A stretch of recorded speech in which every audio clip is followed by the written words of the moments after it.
Episode 271 Swarm of Rats 2. Everyone, step back. Ah, the escape route is blocked. A cyborg with 5 arms added to its upper body screamed and ran toward the front of the mercenaries. Wolf, who had 3 joints added to his legs, climbed into the container and attacked from above. While the mercenaries' attention was focused on the other infected, a human with a broken jaw and another mouth sprouting from behind attacked from behind. The number of mutants is approximately 100 or more. This number amounts to 1/3 of the troops who boarded the train. The remaining people could not come here because they were either severely mutated to the point where they could not even move, or were attacked and killed by other mutants. Just as I cannot specifically control changes in the mimicry organ, the same cannot be said for variation. Beings infected with the virus change completely randomly, so they do not necessarily change into an efficient form. Nothing can be just good. Even if it becomes ineffective, the combat power of the mutant is not bad. Depending on the changed part, it can move quickly like a wild animal and split the human body in two. Of course, this only applies to close combat, and if the enemy fires a volley of fire, it will be difficult for you to survive as a living creature. If the head or heart is completely destroyed, it ceases to function. The enemies initially aimed their shots at important areas such as the head and heart. If I wasn't here, they would have won. The enemy side includes many experienced mercenaries. They must have found a way to attack it somehow. Shit. They're so fast. It's an ally. Don't shoot. But now the mercenaries were confused and were not able to properly deal with the mutants. The reason is because of me. Herald of Chaos. The waves flowing from the monster's tentacles are teasing the minds and senses of everyone present. The mercenaries were unable to properly distinguish between their allies and their allies even though the enemies were moving around right in front of them. Instead of fighting among themselves, the mutants were only attacking the mercenaries. These are all phenomena that occur when the senses are distorted due to the waves of psychic power I spread. Who KKUOK? A mutant with hundreds of fangs sprouting from his vertically split face struck the mercenary from behind. The mercenary waved his arms in an attempt to escape, but it was no use. Sharp teeth crushed and tore off his head and spine. Crazy. Saval. Mercenaries are astonished by their enormous power. While everyone was paying attention to the mutants, I slowly approached the mercenaries. There is a mercenary nearby who is busy dealing with monsters. The wolf mercenary with the rat head didn't notice me because he was busy shooting monsters jumping over the containers. I approached him silently and waved my tentacles. Whoop. Tentacles that resembled octopus legs wrapped around his neck. And before it could scream, the end of the tentacle plunged into the creature's snout. Quote ellipsis exclamation mark quote. As the 3-pronged tentacle blocks his throat, the mercenary's whole body trembles and squeals. Meanwhile, the mutated virus produced in my body moved to find a new host. Kuiiiiik. The time the tentacles were attached did not last long. As soon as the tentacle fell, the mercenary fell to the floor and retched. A mixture of undigested contents and a black tar-like substance poured out of his mouth.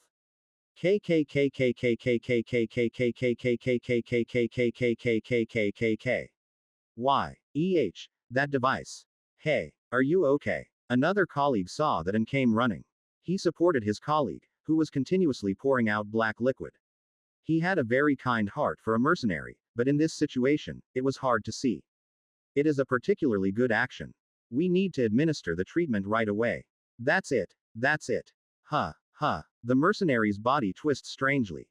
The mutation has begun. As his spine grew rapidly, it broke through his flesh and reinforced clothing and was exposed to the outside. And like a cobra, its spine and head stood erect on its tattered upper body. The mercenary, who was staring blankly at the scene, was struck by his colleague's spine and flew away. The mercenary was unable to resist and was thrown into the container.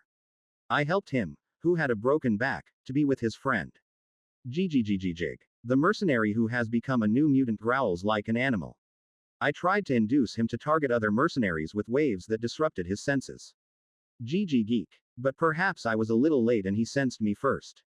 The mutant, with 4 arms growing from his waist and moving like a spider, roars at me and bares his teeth. Gig. At that moment, his neck spun violently as if he had been hit by an air rifle. With an eerie sound, the guy with his neck bent 180 degrees fell into his seat. The person who broke the guy's body with psychic power was number 26, who was sitting on my back. This guy used binding to force the mutant's body to turn in the direction where the other mercenaries were. Baby shouldn't play here. Go over there and play. GGGG. When the new target came into view, the mutant ran towards it. The mercenaries who were fighting with other mutants screamed at the enemy that appeared from behind. Ah, it's here again. Question mark. Did I do a good job? Zuzuzu, yes, I did well. Question mark. Yes, yes. It would have been nice to pet it like usual, but I couldn't do that because my arms were getting shorter. Of course, I don't particularly hate number 26 just because I praise it in words. After a few minutes, neither gunshots nor screams were heard from the archives. It's just filled with the breathing sounds of animals that just want to satisfy their desire to kill. Their senses were distorted and they were biting dead bodies and containers. It's still compliant because there's still something nearby to attack, but if it runs out, it'll ignore its senses and go crazy. Then you should give it bird food. They are the same as locusts, which maintain their flock no matter how hungry they are as long as they have food. If you can get their fingernails and teeth wet with blood, they will run endlessly until they use up all their energy reserves. I adjusted. Herald of Chaos. The monster's tentacles, which cover the back of the head and neck like a mane, shake and adjust the distortion waves. Geeky GG. Gigajic. The mutants who were sticking their heads down on the corpse and tearing out the internal organs reacted in unison. Their blurry eyes turned to the passage leading outside. There is the food they desire. GGGGG. GGGGG. GGGGG. GGGGG. A flock of hungry rats roars. Following the guidance of the messenger who brought about confusion, the mutants ran outside. There are still not enough numbers. More chaos and more fear are needed to disrupt order in the fortress. I think we need to increase the number of variants with humans outside. Zuzu, shall we go then? Yes. I followed behind the mutants with number 26 on board. There is no PS-111 here. Because he went somewhere else along the tracks to take care of more important matters. As I passed through the blood-covered passage, I heard loud noises. The screams from outside the underground storage area echoed all the way here. If we had just closed the entrance, we would have bought more time. As a player, it would probably be unreasonable to expect such a quick response from ordinary pirates. I would never have thought that people who are accustomed to killing and stealing from others would be treated like this. If it's too late, you won't even be able to find the ingredients, huh? A noise was felt behind the torn door of the underground storage room. 3 people who appeared to be pirates were trembling and hiding in the shadows. Please save me, please save me, please save me. It's so loud. They're listening. Shit. If you were going to do this, you shouldn't have joined the Marcio cartel. The 3 of them are talking like crazy people. Their eyes were fixed on the scene of carnage taking place outside. Because of that, he didn't even notice that I was crawling out. Good. First of all, should we make these 3 mutants as well? 3 tentacles moved in the shadows. One of the cowardly pirates seemed to sense something strange and turned his head. When he spots me, his eyes widen to the point of tearing. At the same time, a black tentacle split into 3 strands engulfed his face. Dash. I'll get you a drink. Okay. The 8th Environmental Management Office is responsible for the security of military ports and surrounding oxygen supply facilities and gravity maintenance devices. The atmosphere inside the building, which has a unique shape made of 2 overlapping diamonds, was calm as always. The pot-bellied pirate went out and said to his colleagues, "Shall we bring something for you?" I didn't like it because it tasted like urine that had been held in for 2 days. How does your senior know that? You too, try living as a pirate for at least a year. You will learn all the things you don't like. The pot-bellied pirate left the management office, leaving behind his disgusted colleagues. He passed through a neat hallway and opened the refrigerator placed at the end of the hallway. He took out a palm-sized can of energy drink, looked around for a moment, and then took out another bottle from inside. He grabbed a bottle of synthetic liquor and ran to the bathroom. He sat on the toilet, opened the bottle, and gulped down the contents inside the bottle. Kau. A fire that extends from the tongue to the throat and esophagus. He quickly opened a can of drink and took a sip. It's good. The Environmental Management Office is an important facility in maintaining the lives of Fortress residents. This is because if this area is breached, the safety of the military port and other areas under its command cannot be guaranteed. Even the pot-bellied pirate knows that. It was clear that if Vice Minister Kadun found out about this, he would tear him to death. In fact, even if he doesn't go to the vice head, if the manager finds out, he will be kicked out of space. But as a serious alcoholic, satisfying his immediate desires was more important than future danger. He emptied all the drink cans and synthetic liquor and left the compartment with a red face. If I go back to the management office like this, my stupid colleagues will notice. He poured water into the sink and scrubbed vigorously. Is this enough? His complexion returned to its original state and he went out of the bathroom. On his way back to the management office, he noticed something strange. The emergency exit door at the end of the hallway was open. Who went to smoke? Kesha Arma's main facilities are equipped with bunkers to prepare for any unexpected events. If you use that emergency exit, you will find a bunker where personnel working at 2 facilities, including the Environmental Management Center of the Military Ports subway station, can take refuge. You can ask me something. He confirmed that there was no one inside the emergency exit and locked the door. And then he walked towards the management office, whistling. These bastards are missing. Someone smokes in the management office. He opened the door to the management office and entered, trying to shout out to his colleagues. If it wasn't a coworker who was in the management office, it would definitely have happened. Instead of the familiar back view of my colleague, a completely different being sat there. A being so large that even when bending down, its back touches the ceiling of the management office.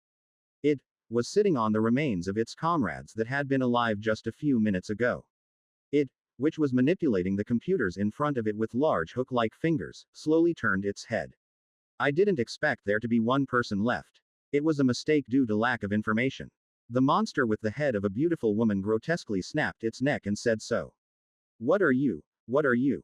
Based on body type analysis, it contains abundant nutrients. The monster pressed down on the blood-soaked keyboard with its claws. I will take your energy.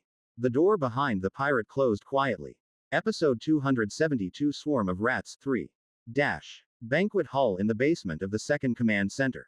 It was usually an empty space, but not today. Outsiders with ties to the powers of the universe, such as the Megacorp Cult Empire and Star Union, were staying in the banquet hall. They were all dressed in luxurious attire and were being served food that was as precious as the clothes they wore. The people here are all major customers of Montana Marcio. Originally, the plan was to invite them to the banquet hall after the auction started, but it was intentionally brought forward. It was because of an unpleasant incident that occurred in the fortress. A significant portion of Montana's business is illegal.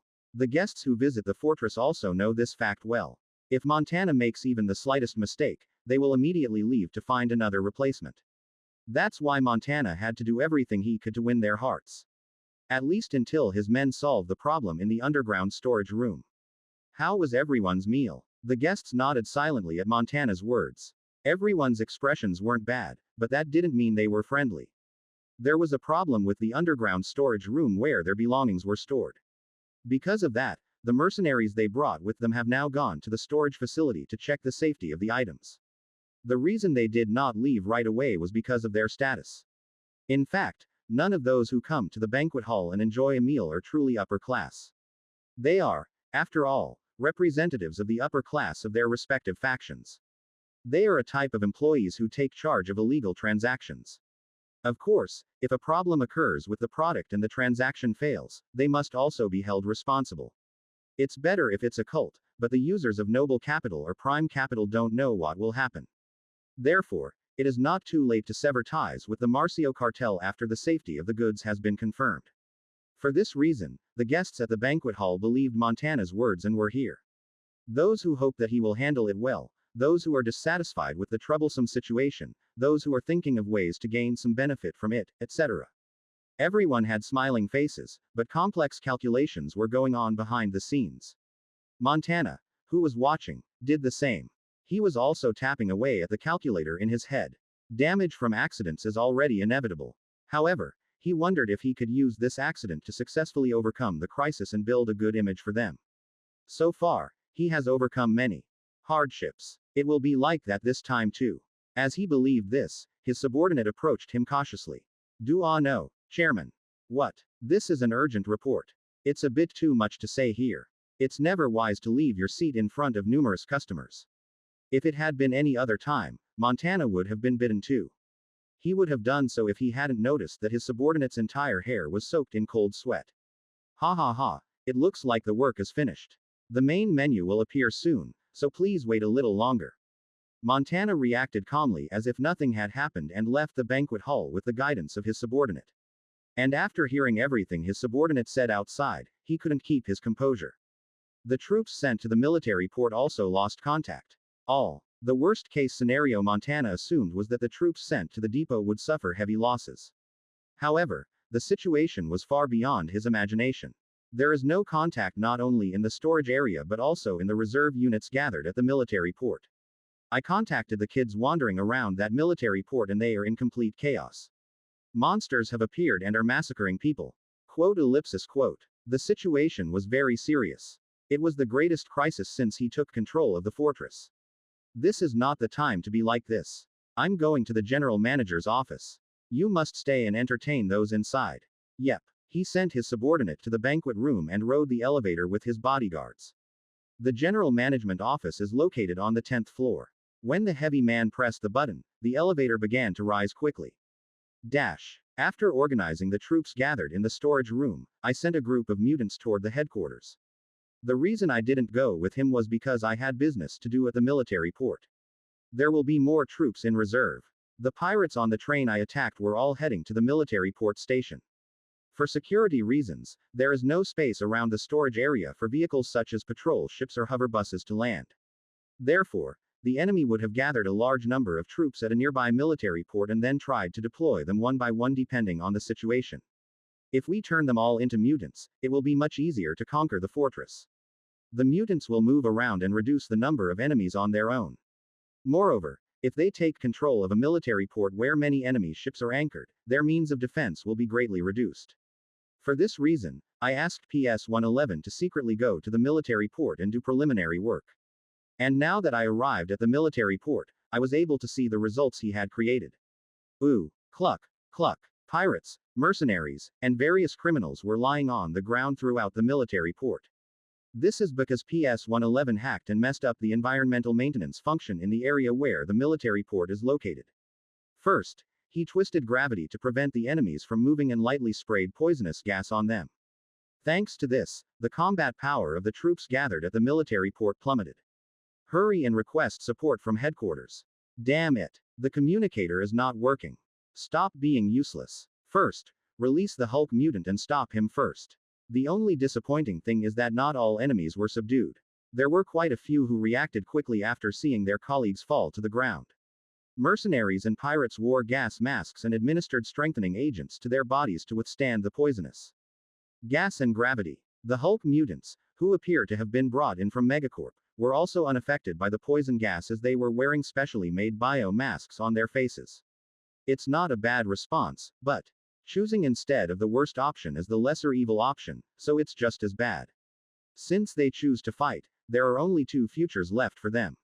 Either die, or start shooting. The enemy troops who were hiding using the building as cover poured all their firepower towards me. From bullets with physically destructive power, such as tungsten bullets from Gauss rifles and depleted uranium bullets from storm guns, to pulse grenades that are strong against electronic equipment and energy bullets from laser weapons. All kinds of attacks rained down on me, but only a few of them reached me. All bullets with physical power were fixed in the air. Fuck. What is that? If they were a cult, they would know why the bullets were in the air. Number 26 above my head caught all the bullets coming at me with its powerful psychic power. Zuzuzuzuzu, don't kill me. Yes. Number 26 jumped down onto the metal floor. At the same time, the bullets entangled in the web of psychic power also fell to the ground. The body of number 26, who stood in front of me as if protecting me, grew rapidly. A large fin grew from the bottom of its body, and countless tentacles grew from the top. In an instant, it grew into a 25 meters tall monster, with countless eyes popping out from its torso. Each eye moved separately and watched the enemy's location. Quote. Enemies who made eye contact with him could not take any action. Because an overwhelming, unimaginable fear is clutching at their throats. At that time, when everyone was silent, No 26's attack began. Intense psychic power emanated from its body, while its tentacles stretched out and struck the building. Avoid everyone. Quack. The building where about 10 people were hiding on the roof collapsed completely after being hit by the guy's blow. It was not difficult to predict what would have happened to those inside. Other enemies who saw this barely came to their senses and began to attack. Hulk mutant. Unleash the Hulk mutants. Kill him. Hulk mutants wearing bio masks jumped out, breathing heavily. Number 26 stood proudly in front of me and radiated psychic power towards them. Quack. 4 Hulk mutants rose into the air at the same time. Their bodies began to tremble, and then their limbs were torn off as if they had been executed by car. How do you beat that monster? We must run away now. Everyone get back. Ka. The pirates who tried to escape were caught in the restraints of number 26 and had their legs bent 360 degrees. Instead of helping their colleagues, the others were busy taking care of their own comfort. I don't think you need help. I expected it, but number 26 was fighting well even without me. I pulled out the tentacles and injected the mutant virus into the enemies that were not yet dead. The pirates, who were screaming with bones sticking out of their thighs, became quiet as soon as they touched my tentacles.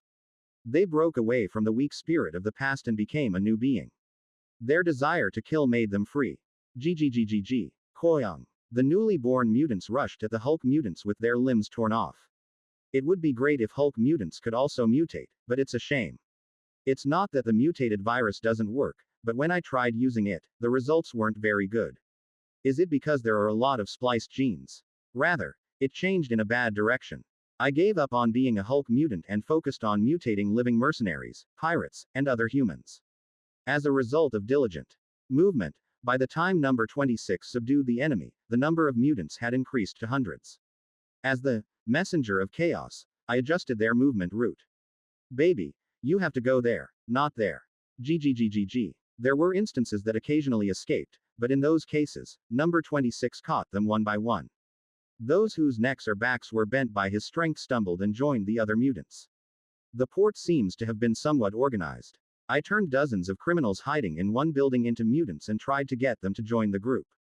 Is it okay to do this? While I was thinking that, light suddenly flashed from a long cylindrical building in the distance. And a swarm of light of enormous intensity flew this way and destroyed dozens of mutants I had created at once. As if that wasn't enough, it was enough to make me, who was away from the center of the light, retreat a few meters. This, just now, it is a fortification gun for internal defense in this fortress. There were a total of 6 guns, 2 each installed in 3 headquarters, and the current one was the main gun located in the second headquarters. The headquarters was also aware of the situation. The mutant is still on his way to headquarters. They probably took action not because of the mutation, but because they lost contact with the personnel at the military port. But I never thought they would fire the fortress artillery right away. The only time the fortress artillery works is when the war situation is extremely bad. It is a weapon made with the assumption that the enemy would infiltrate the inside of the fortress, so its firepower is extremely powerful. They might know about the mutant, but they don't know about me, so they reacted quite quickly. Question mark. Big baby, are you okay? Zuzuzuzuzuzuzuzuzuzu, I'm fine. I'll shrink back down. Number 26, who was worried about me, shrank back to a small size. He could use his psychic power to deflect the fortress cannon's beam, but it's a pretty risky attempt. Since there are 2 fort guns, if you block one and get hit by the other, you will be fatally injured. I need to use that. Originally, I was planning to use it more sparingly, but the situation is such that I have no choice. It is time for the unique characteristic, complex spectral object, that was acquired last to come into play. The second fortress gun at the second command center will be firing soon. Before that, I activated the unique trait. When the characteristic was activated, an intangible haze rose above my body, as if heat was rising. The haze floated in the air and clumped together to form a transparent tray. It was so large that it covered both me and the largest size 26. Next, the tray-shaped haze gradually solidified and began to refract and disperse the surrounding light. The colorfully shining tray was similar to my appearance in the color of the abyss state, but it was slightly different. While the colored light of the abyss gave an eerie feeling somehow, that light seemed to be created from a purely natural phenomenon. Like light reflecting off a prism. At that time, light flashes again from the headquarters in the distance. A heat ray of psychic power flew at a much faster speed than Galligan's breath. It collided with the transparent tray floating above me. The enemies would have never expected what happened next. The heat rays blocked by the invisible barrier turned into numerous rays of light and flew in a completely different direction. The main abilities of the tray-shaped hazard or complexity spectral object are reflects energy type attacks. It's so shiny and pretty. A meteor shower of light decorates the fortress and the city is on fire. It was a very beautiful sight, as number 26 said. Episode 273 Chaos 1. Cynthia. the distinguished guest on the 100th floor of the second command center, did not go to the banquet hall. Currently, she is hiding in the pirate territory of Kesha Arma. If she goes to the banquet hall, someone might recognize her. Montana Marcio also knew this, so he promised to treat her separately. Now it will soon be time for expensive, gourmet dishes to fill the table in the room she is staying in. Before the meal came, she was listening to music in the audio room as usual. Beautiful music flows from antique speakers designed in the shape of a gramophone. She listened to the beautiful melody of string instruments filling the room. It was a subtle vibration that woke her up from being immersed in the world of music with her eyes closed. It wasn't just that the music was loud enough to make the room vibrate. The floor she was on, and indeed the entire building, rang as if something had hit her hard. What? There has never been anything like this before. She got up from the chair and left the room. A familiar noise could be heard softly from the balcony. A sound she once heard so often that she was sick of it. It was the explosion that occurred when an energy bullet hit something. Could it be Akira? Did he realize that she was hiding here? She quickly ran out to the balcony. And what Cynthia saw was a little different from what she expected. There were no giant warships invading the fortress, no warplanes swarming like bees, no Hulk mutants or soldiers descending from the sky. Instead, there was a meteor shower there. Numerous fires were burning the fortress. Should I say I'm glad it's a cult stronghold? I looked up at the transparent tray floating in the air, protecting me in number 26. An object that looks like a mirror or circular prism containing various types of light is created whenever complex spectral object is activated. Its main ability is reflection of energy type attacks. It is a unique characteristic created by combining defense-related characteristics such as mimetic scale and superpower reflective gloves that I previously had. Defense-type characteristics are rarely active. Most of the defense-related characteristics I have acquired so far are activated when conditions are met or are activated automatically on a regular basis. Even in the game, the ability to activate defensive abilities when the iMorph player wanted was rare. Additionally, active defense characteristics were usually effective but risky. The conditions for use are strict, or it is very difficult to obtain, etc. Of course, the complex spectral object is not a feature that can be used at any time. I opened the text box, protected by a transparent mirror that reflected energy. Complex spectral body. In nature, waves or forces. Forms a medium that reflects energy attacks that have been hit multiple times. Reduces damage from energy attacks that cannot be reflected by less than half. Reflection target. Laser plasma psychic power crystallization wavelength. Duration. 5 minutes, cooldown 30 minutes. PS. A strategist must know how to use the enemy's power against him. The effect of the complex spectral body is similar to the defensive characteristics I have had so far.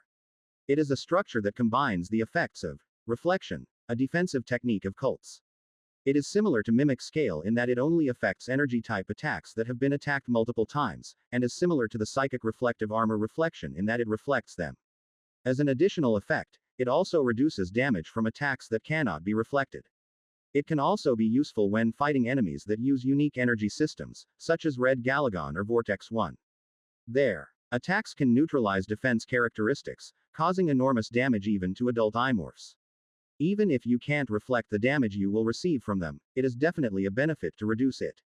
The shortcomings are good enough. The reflective medium lasts for 5 minutes and has a cooldown of 30 minutes. It is true that it cannot be used at any time, but compared to other features that require waiting for more than 24 hours to use again, it is virtually risk-free. Anyway, that's it. From this, they would have known that I have reflex abilities. Instead of shooting with fortress guns, they will use other means. The moment I thought that, a light flashed again from the second headquarters located far away. 2 fortress guns fired salvos. Did you think you were mistaken? It seems that the enemies could not believe that their most powerful weapon was not useless, but rather reflected and attacked the fortress. You lack faith. And the price of distrust was not small. A purple heat ray with more firepower than a normal battleship collides with a huge transparent mirror. A mirror that performs its original function without the slightest movement. The heat ray, which is thicker than my body, splits into hundreds or thousands of thin beams and flies in the opposite direction. A rain of highly concentrated psychic power covered the fortress. The rain of death did not obscure the facilities built by the cults or the buildings built by the newcomers. If I had ears, there was a series of explosions so powerful that my eardrums would have exploded. Some of the beams of psychic power also flew in the direction of the fortress headquarters. A small spark burst out near the middle of the tall, cylindrical headquarters. Only then did they stop shooting, apparently realizing that I was equipped with a reflex mechanism. The other first and third headquarters also remained calm and did not use fortress artillery. Khadun said that there are other types of weapons in the fortress. Montana, the owner of the fortress, said he had various types of naval guns deployed. Of course, among the attack methods they have, the one with the most firepower is the psychic fortress cannon. The possibility of taking out another weapon in a situation where the strongest weapon is neutralized is slim, but it cannot be ignored. Complex spectral bodies are only effective in energy-type attacks. It is useless against weapons that strike with physical force. It doesn't even block tungsten bullets, which can do almost no damage to my body. If the enemy fires another anti-ship weapon at me and decides it is effective, it will be a headache. So you have to move diligently. The duration of the complex spectral body is only 5 minutes, but they don't know that. We need to attack the headquarters while they stop shooting. Zuzuzu, can you help me gather up the fallen people? Question mark. Are you making a baby? Yes. Number 26, who was on my side, brightened up to show that he understood. It grew its body back to size and used its tentacles and psychic powers to pick up fallen people. Those who were poisoned by toxic gas and weighed down by heavy gravity had no way of resisting no. 26. They failed to resist and became mutants. Do you think this is enough? Nearly 1,000 mutants headed to their respective headquarters.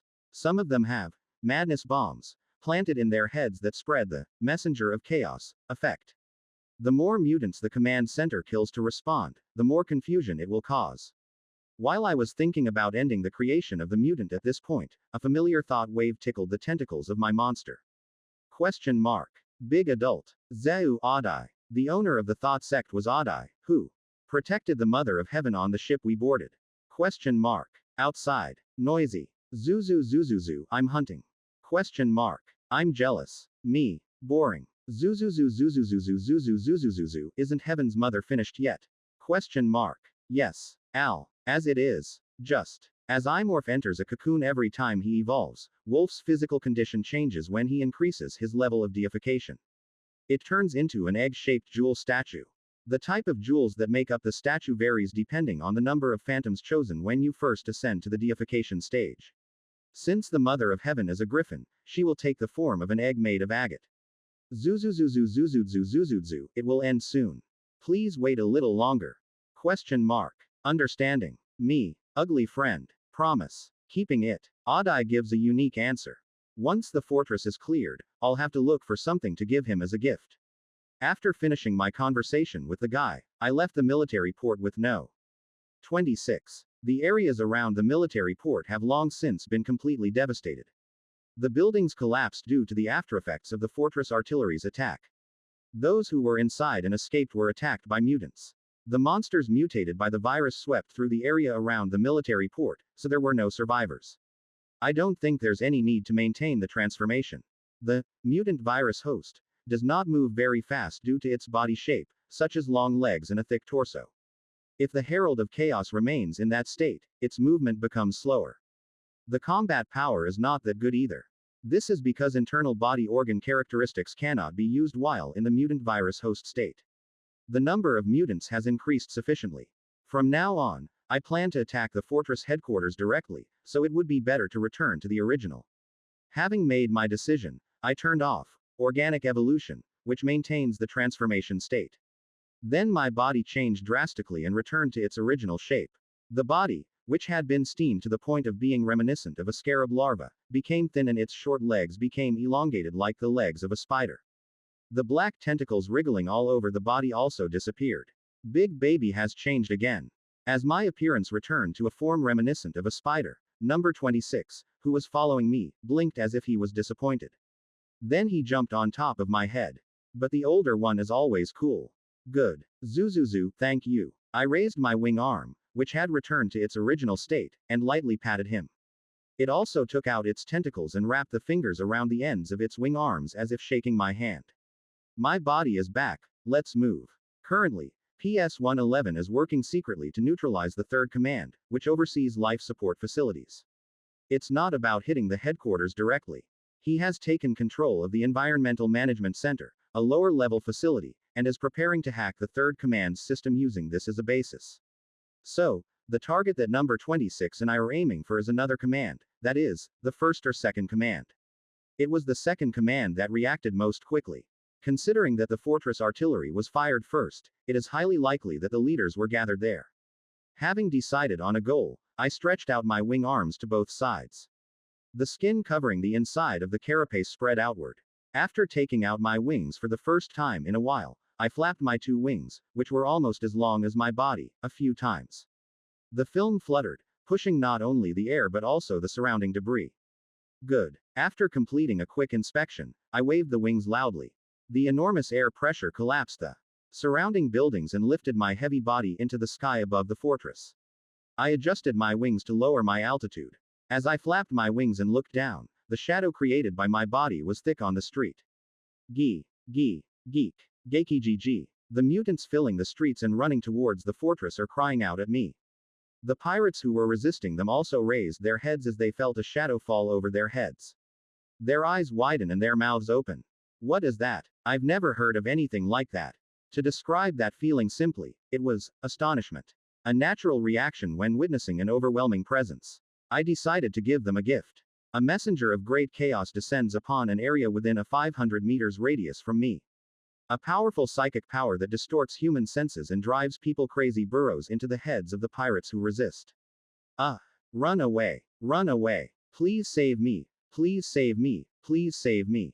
Mom. Mom. Scared. Mom. In front of him was a mutant, and above the horde was a flying monster tens of meters high. When added to the psychological power that pollutes the mind, the pirates' camp rapidly collapsed. Don't run away. Fight back. Quick. He. I won. I won. Hey. He die. That's not all. The pirates, who had lost their minds and went completely crazy, began shooting at their comrades. The mercenaries who had just joined forces with the pirates to stop the mutants were busy unleashing the murderous skills they had trained on their colleagues. Madness spreads through the streets like a malignant tumor. Meanwhile, the group of mutants I had created were running through the streets and buildings, heading towards the headquarters. I guess this is enough. I have modified the goals of the lunatics created by the Herald of Chaos. Rather than stabbing a colleague sitting next to you in the stomach, aim for a bigger goal. For example, the people who made these unfortunate events happen to them. How about making them pay? I'm going to kill you. I'm going to kill you. I will kill you. I want to kill you. Hurry. Bleed quickly. I adjusted the position of the carrots above where they wanted to eat them. Crazy pirate murder. Crazy mercenaries followed behind the mutants. The guys who had bitten each other just now and put bullets into each other were now going crazy together and moving towards a new target. At the end of the direction where the concentrated madness was heading was the second command center. Episode 274 Chaos 2. Complete closure of the second command center. Activate shield. All VIPs in the banquet hall have been evacuated to the underground bunker. VIP evacuation of upper floors in progress. In the general management office, dozens of androids were controlling the second command center with cables attached to the back of their heads. Montana Marcio, the owner of the fortress, watched the robots working behind him with a nervous look on his face. Those androids are all advanced robots created by Star Union. These are androids created to assist ship computers and modified for fortress management.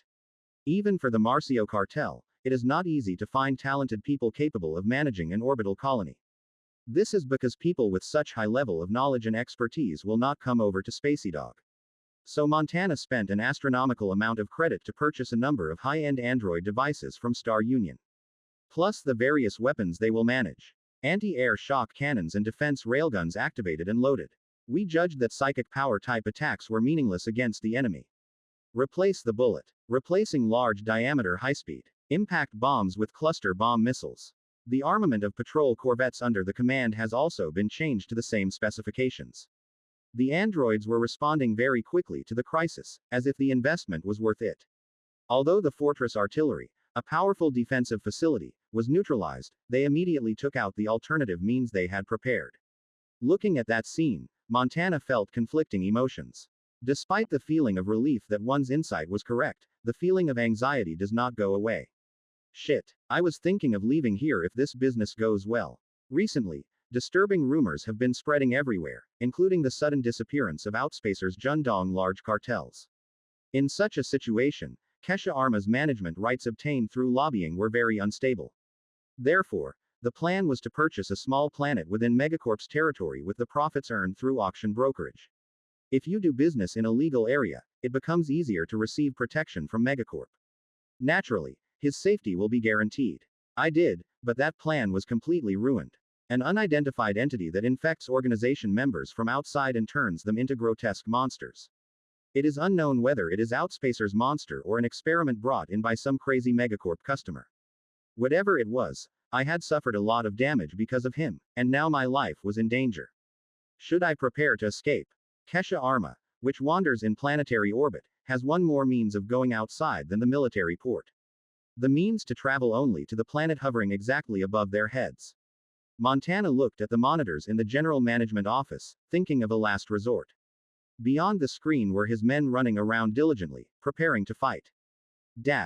Three cylindrical pillars that can be seen from any area inside the fortress. One of the three headquarters supporting Kesha Arma awaits us, fully armed. That shielding wall is solid. If the headquarters is breached, the fortress will be over, so the walls protecting it have no choice but to be strong. It is a wall made by mixing various high-strength metals on a black-silver base that reduces the power of psychic power, so it is quite difficult to break through. The psychic breath and acid breath I can use will be able to break through, but it will take quite some time. There's no need to do that. The longer I wait, the more my weaknesses will be exposed to the enemy. It's true that my body is strong, but that doesn't mean I have any intention of taking on any attack. As I always say, frontal fighting is not suitable for Amov. To deceive the enemy and make a surprise attack from an unexpected place. That's Amov's fight. I ordered the legion of mutants and madmen below me to advance. A hybrid army of those with mutated bodies and those with corrupted minds races toward the steel fortress. The distance between them and the fortress was short. As of now, there has been no significant disruption. However, Kesha Arma's defense facilities are not limited to fortification guns. A thick shielding wall surrounding the cylindrical headquarters. Flames flash from between the gaps. An intense binge of alcohol and the explosion that followed swept through the group of mutants. It looks like it's a shock cannon. The mutants that were directly hit disintegrated, and those that passed by also lost limbs. However, this alone is not enough to stop mutants. GG. The mutant who lost his leg ran using the protruding tentacles instead, and the one with the broken waist used his two abnormally developed arms to run. Meanwhile, light flashed again in the headquarters. An enormous amount of electromagnetic force split the air, and a red line appeared in the middle of the densely packed mutant group. The projectile flew at super speed and pierced through the mutants and mercenaries, turning them into pieces of meat. That's the railgun I got expensively. Space Survival's railgun is a weapon mainly used in Megacorp's space fortress. This is useful when dealing with enemies that are resistant to energy-type attacks like me. If you enter Megacorp's territory, especially the solar system, you will see it so often that it becomes boring. Kadun said that the Marcio cartel installed one in each headquarters after they took over the fortress. It cost an astronomical amount of money to purchase 3 small models with much less power. Well, railguns are expensive. It costs a lot to maintain. Compared to regular pirates, the Marcio cartel made a lot of preparations. However, it would be okay to say that their misfortune is that the other person is me. The railgun went into a resting state. Shock cannons placed between the headquarters, shield walls continue to spit out fire. The army of mutants and madmen I created did not stop moving forward even when they were killed by shells. The number of mutations I have created alone exceeds 1,000. Residents driven into madness by the messenger of chaos are joining in one after another. The army of madness, which was increasing as quickly as the number of deaths, had already reached the shield wall of the headquarters. But it was impossible to penetrate in front of it. The sharp claws of the mutant mercenaries and the weapons carried by the pirates could not even make a scratch on the shield wall. The command center began firing missiles similar to claymores at the approaching enemies. Every time a missile filled with cluster bombs the size of a human head exploded in the air, the mutants and mercenaries below it were divided into 6 groups. Kwa, Shebal, I'm going to kill you.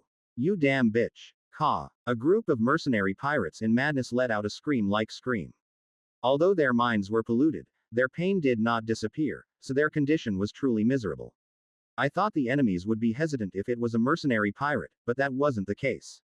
The enemy was coming out much more decisively than I expected. The headquarters fired cluster bombs without hesitation over the heads of those who had been colleagues until a while ago, as if they could not hear their screams. Dozens of people died each time the red flames scorched the shield wall. It'll be trouble if they're already dead. For the insanity bomb to be fully effective, you must die after entering the command center. Let's get started soon. While the command center focused on other enemies, I landed on the ground. It folded the large membrane and stored it in the empty carapace of its wing arm, then lowered its head and brought the tip of its snout close to the floor. It's around here. While groping the floor with my assistive device, I stopped in front of a building where one wall had collapsed. It's not exact because there are a lot of differences from the fortress in the game, but it's probably correct. I struck the wall with my wing arm, causing the building to completely collapse. Then he placed his mouth on the wreckage and opened his mouth wide. The fungal gland located deep inside the throat operates and spits out a large amount of acidic fluid. The green liquid did not just engulf the ruins, it also penetrated to the floor. The enemies still don't know what I'm doing. However, a blind impact bullet did fly near me. Still, I'm not worried. Because number 26 is with me. I'll clean it up so you don't disturb the big baby. The guy on top of me collapsed other buildings and levitated the remains in the air. The flying shells exploded after hitting a rotating obstacle in the air. A remarkable guy. After all, we've been together for a long time, so if we pretend, we pretend. I continued digging under the protection of No. 26. After pouring out all the liquid stored in the fungal gland, spores containing explosive body fluid were thrown inside using the gun barrel on its back. It doesn't end here. This area must be drilled deeper than the underground storage area. The monster's mane-like tentacles, which extend from the back of the head to the neck, sway in accordance with my will. The high concentration of psychic power created by the tentacles condenses and forms a shape in front of my snout. A purple sphere, like a blazing sun, turned into a huge flame and spewed out through the hole I had drilled. The hard metal floor began to crack due to the tremendous firepower. Not only that, but the area around me shook violently, as if there had been an earthquake.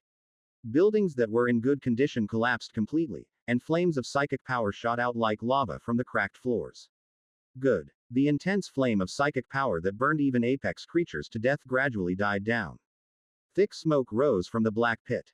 Amid the toxic smoke created by the chemical reaction, my auxiliary organs smelled a familiar smell. The smell of a human being in fear. That was a sign that this pit was close to my desired goal. This is the weak point of the headquarters, shielding wall. The shield wall protects the entire command center in the form of a cylindrical pillar protruding above the ground. This means that facilities planted underground, such as underground bunkers, cannot be protected. If the wall the enemy has built is strong, you can just go back. In the game, there was someone who plastered the entire basement with the same material as the shielding wall. It wouldn't be easy for pirates who bend their backs to buy a railgun to do that. Even if the enemy does that, there are plenty of ways to break through. I just didn't do it because I don't need to do it now. I reactivated the Herald of Chaos that had been cancelled due to shooting psychic breath. Mutants within a 500 meters radius of me responded to the supernatural wavelength. Some of those who were frantically hitting the shield wall of the headquarters jumped over the pit under my guidance. I, along with number 26, threw myself into the pit of the abyss. The bunker down there and those who believe it is the safest place. Chaos will come upon them. Episode 275 Chaos 3. The second command center's underground bunker has been there since the cult empire built Kesha Arma. At the time of construction, it was just an ordinary shelter, but Montana paid special attention to prepare for any unexpected situation. Thanks to this, it was transformed into an ultra-luxury shelter with dozens of accommodations and amenities. But the refugees being served in that luxurious underground bunker seemed very dissatisfied. How did this happen? I'll go back right away, so open the door quickly. Montana's orders. You cannot leave until the fortress is secure. This is such a violent act against us. The Empire will never sit idly by and ignore this. Those who were in the banquet hall and hurriedly evacuated constantly poured out their complaints to the mercenaries who were in charge of security and the androids who were entertaining them. How dare you lock us in a place like this? Hang in there. I don't think the commotion above is normal, so you'll just have to wait a little longer. Doesn't that vibration just now mean it's going to be dangerous even here? This is an air raid shelter made by the Empire, so it is durable at least. You don't have to worry. I beg your pardon. What if it goes wrong? Are you going to take responsibility for that? Yes. Oh, that's people talking nonsense while drinking high quality alcohol and snacks stored in the bunker. The security guards were suppressing their anger at their employers' behavior. Because the situation was special, high quality snacks were being distributed little by little to the mercenaries in charge of security. Thanks to that, we were able to endure. Otherwise, the division would have been formed a long time ago. Hey, yes. Don't eat or waste food unnecessarily. Go outside and take a look. That's right. I hired you for times like this, so come with me and check it out. Yep. And get rid of those damn robots.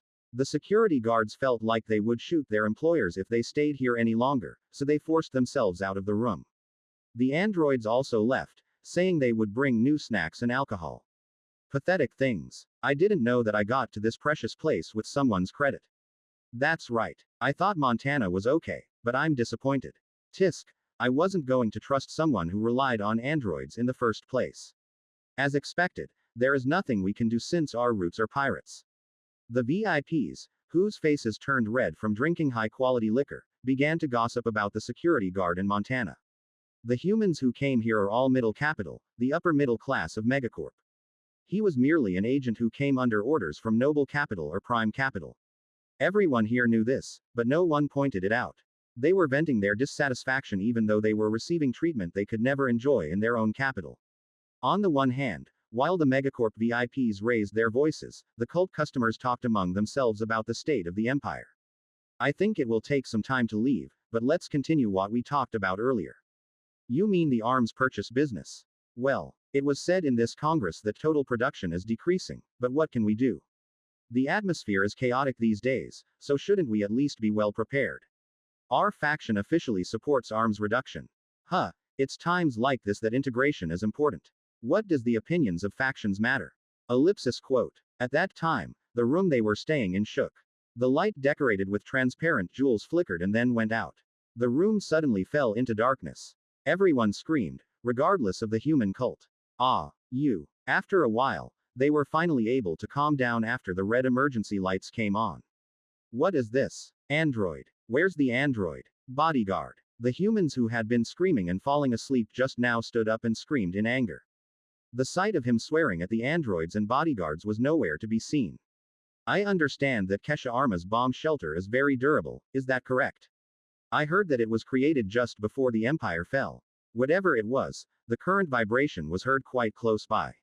Although the cult members remained relatively calm, they could not hide the anxiety on their faces. Then, one of the cult members stood up. You idiots. When on earth will you come? Everyone, be quiet. The cult stood up and scolded the loudly shouting Megacorp personnel. I heard something. Sound. I can't hear anything. The cult raised its hand to signal for everyone to be quiet and put their ears close to the wall. In the quiet room, the only sound was the shallow breathing of people. No, except for one thing. Quote ellipsis exclamation mark quote. The cult's ears perked up at the sound coming from beyond the wall. He wasn't the only one who heard that sound. The others also heard it clearly. That sound you hear outside, beyond the wall. It was the sound of screams made by many humans. Loud tremors, blackouts, and screams shook the bunker. What do these three things mean? The complexions of everyone in the room turned pale. Crazy. They say it's safe because it's made in the Empire. There may be enemies out there. We need to evacuate quickly. Don't open the fucking door. What if you open the door and they come in? Are you going to take responsibility? What? Shoo. Which capital are you from? I'm from Mars, you bastard. Everyone stop. Now is not the time to fight. When the humans tried to grab him by the collar under the red light of the emergency lights, the cult members stopped him. If you hear screaming from the other room, it's dangerous here too. Well, if you go out and follow the hallway, there's an elevator, but. Now wait. Why don't we just wait for the guards and androids to come? How stupid. Wouldn't you know if you heard a scream from the next room? You could die before they come to save us. Everyone, please calm down. If you want to leave, please raise your hand. At the words of the cult member who first noticed the abnormality, all the cult members in the room raised their hands. Among the humans, about half hesitated and raised their hands. It's crazy. If you leave, everyone will die. The cult is more trustworthy than waiting here for androids or mercenaries. That's right. That's how the escape party was decided. The cult and humans approached the door, leaving those who decided to stay behind. I can't hear anything. I'll check it out. The bearded cult member stepped forward and used his psychic power skills to scan the hallway outside the room for movement. I can't feel any movement. Aren't there any bodyguards? It looks like it has moved somewhere else. They exchanged glances and pressed a button on the terminal next to the door. The thick iron door opened automatically with the sound of air escaping. Carefully, the two cult members came out. The situation in the hallway was worse than the room. It was dark because there was a problem with the emergency lights.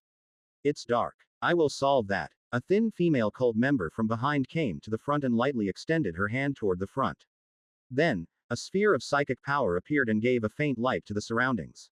It's a bunker, so there's probably a flashlight somewhere, but we don't have time. You're right. Escape is more urgent. Let's just leave it like this for now. Joe is good. Unlike the cults, the humans, who had nothing else to do, nodded with a sheepish expression. Cults, each with special abilities, came out into the hallway first, followed by humans. Those who remained quickly closed the door as soon as the last human left. The group was led by two bearded cultists who sensed their surroundings with psychic powers, a female cult who created light with her hands. It's quiet. Sniff. Something smells strange. Shish. The elevator is not far. Everyone please be quiet. A short walk takes you to the elevator that goes up to the headquarters building. Everyone here is the one who came down from the banquet hall to the bunker, so of course they must know. However, that thought was a mistake. How did this happen? Quote ellipsis dot quote. I think I walked for about 1 kilometer, but I couldn't see the elevator. They were still on the plush carpeted hallway. And that wasn't the only problem. The foreign smell in the hallway is getting stronger. As if they were following behind. I think it would be a good idea to run. I agree. Shit. The endless hallways don't kill them directly. What is truly dangerous here is the smell itself that follows them. The moment the cult and humans started running, an ominous smell wafted out from behind. Along with that, the sound of heavy footsteps. Heek. Ah. Fuck. Run. Holy shit. A beast so large that it filled the hallway was following them. The humans who saw this ran forward, swearing and screaming. The cult members who were running away attacked with their psychic powers, but it was no use. The attack doesn't work. Everyone get back. Quack. Ah. A short scream was followed by the sound of something being crushed and exploding. The cult and the humans didn't even dare to turn around and check due to the eerie sound of licking the back of their necks. They just focused on running towards the elevator. Did the cultists' prayers reach Providence? At the end of the hallway, a small terminal glowed lonely. It was a signal that there was an elevator. But a monster is following closely behind them. No matter how you get to the elevator, you will all be killed by the monster before the door opens. We have to make time for poetry. The humans who were running away exchanged glances with each other. Cults are skilled in psychic powers, but their physical abilities are inferior to humans. It may be noticeable if they wear reinforced clothing, but otherwise, even adult male cult members can be subdued by human women. So, it goes without saying that it is a female cult. After a short period of deliberation, the humans made an extremely megacorp-like decision. We decided to sacrifice the female cults that were slowly falling behind as sacrifices to the monster. Your sacrifice will not be forgotten. What? What are you doing? Ah. Help. Ah. The monster opened its elongated maw and swallowed the fallen female cultist. Another cult member who fell together tried to escape by crawling on the ground, but had no luck. While the luxurious carpet was stained with blood, humans and cultists arrived in front of the elevator. They quickly operated the terminal, opened the elevator door, and jumped inside. Close it quickly. Close it. The elevator doors closed as quickly as they opened. The moment the large iron door, several meters high, closed, a loud noise sounded and the door was slightly dented. I thought it might be broken, but fortunately the elevator worked normally. A fast-moving elevator going up to the headquarters. As the surviving humans tried to take a breather, the angry cult captured them. How dare you? The Empire will never overlook your actions. Why are you like this? If it weren't for us, everyone would have died down there. Didn't you agree with that too? If you wanted to save me, you should have stayed when we pushed you away. While they were arguing, the elevator arrived at the floor where the headquarters banquet room was located. The door opened and the familiar sight of the banquet room greeted them. The man who was grabbed by the collar by the bearded cult member strongly shook off his arm and walked out. That's your problem. Everyone pretends to be noble about the same topic as us.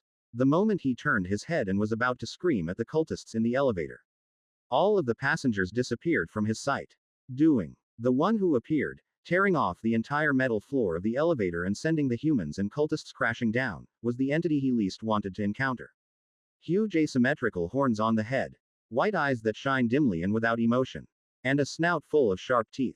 The mouth of the monster he had seen in the bunker opened and its large tongue approached him. He's not good either. The humans in the underground bunker didn't taste as good as I thought. To be honest, I thought it would be okay since she was a VIP of Megacorp even though she wasn't at Sion or Eugene's level, but it wasn't. All of them were ordinary people who had not undergone any genetic modification. Is the only advantage that meat is rich in fat. The cults were okay overall, though. I threw my remaining leg up. Number 26, who was riding on my back, grabbed the leg I threw with its pink tentacles. The guy ate it quickly, wiggling around, and left a short comment. It's not good. Zuzu, right. As the time he spent with me increased, he learned to evaluate taste in his own way. There are 3 types: delicious and not very tasty. In fact, since it is eaten by melting the food with its body, it is unclear how it tastes, but it seems to have its own standards. Now that I think about it, this is the banquet hall. Several long tables were seen in a space decorated with all kinds of gorgeous jewels, as if decorated by a wealthy father. There was food left on the table because they had to evacuate quickly because of my attack. I handed the dishes on the table to number 26 on a plate. It's delicious. Zuzu, thank goodness. The guy seemed to like it, stretched out his tentacles, wrapped around the remaining food, and stuffed it into his body. Seeing that image reminded me of the black monster from a Japanese animation I saw at a museum when I was young. That was before I got burned. It's a memory. Like him, I put an apple from the jeweled basket into my mouth and left the banquet hall. Those above didn't seem to know that I had devastated the underground bunker. I crawled up the stairs to the first floor without any restraint. The first floor lobby was full of pirates. They had set up barricades and were preparing in case the shield wall was breached. One of them turned his head, wiping the sweat off the back of his neck, and saw me. His eyes widened as if they were about to tear out. It was as if a monster was coming out from behind. My erosion tentacles decided to answer for me. It took less than 5 minutes for there to be no living pirates left in the lobby. I took out a terminal from the arms of a pirate with only his upper body remaining. As I gently pressed the button with my small arm near my chest, the shielding wall near the entrance began to move slowly. What kind of bastard is disabling the wall? Stop it right now. I trampled the blood-soaked communicator to prevent it from making noise. When the shielding wall near the entrance opened, familiar faces appeared. Gigigigiki. Gigigigig. I want to kill you. I want to bite your neck and drink your blood. Mutants and madmen cheer when they see me. I decided to give them the answer they wanted. Destroy this headquarters to your heart's content. As soon as the order was given, a legion of madmen poured into the headquarters. Episode 276 Collapse 1. Where did it all go wrong? It's not like he neglected security ahead of a big project, nor was he on bad terms with other cartels. Montana, which is both illegal and legal, has worked hard to avoid making unnecessary enemies. He ran the cartel not like a pirate, but like a businessman. As a result, he built a cartel so large that it was ranked among the top 3 in Space Dog. It would be safe to say that his method was sufficiently successful. At least until today. Montana, who had just entered the private elevator of the second command center, could barely resist the urge to scream and run wild. Even the beautiful music flowing from the speakers installed in the elevator could not calm him down. This is because the sound of gunfire mixed with the smooth piano melody made me aware of reality. His fortress is falling. Fuck. In the current situation, I couldn't resist without cursing. As he muttered a low curse, the security guards behind him flinched. It is not just the second command that is under attack now. Contact with the third command was completely lost, and the first command's reinforcements were isolated by strange monsters everywhere. Now all that's left is. The only way is to escape this fortress. On the 110th floor of each headquarters, there is an escape means to escape from the fortress. It is a personal transport aircraft created by the headquarters officials a long time ago when they were managing a fortress in the Empire to inspect the planet. It is a type of rocket that is launched directly at a specific point on the planet, so it can reach the planet at a very high speed. Additionally, The transport aircraft itself is protected by reinforced shield similar to that used on battleships, making it safe. However, there is a problem that it is impossible to control and can only land at designated points. After landing, the only way is to wait for another rescue team. It is unreasonable to ask other cartels for help. The decisive reason why he left the General Management Office was because he heard a report that the enemy had penetrated where the underground bunker was located. There was no way that ruthless monster would have left the VIPs there alone. The fortress is collapsing and the VIPs who would look after him have disappeared. Other cartels will never help him. No, wait. Everyone in the banquet room was finished, but those staying upstairs were not. Especially the female cult he held most dear. She did not go down to the banquet hall due to personal reasons. The reason is unknown, but if she is reluctant to encounter others, she is probably still up there.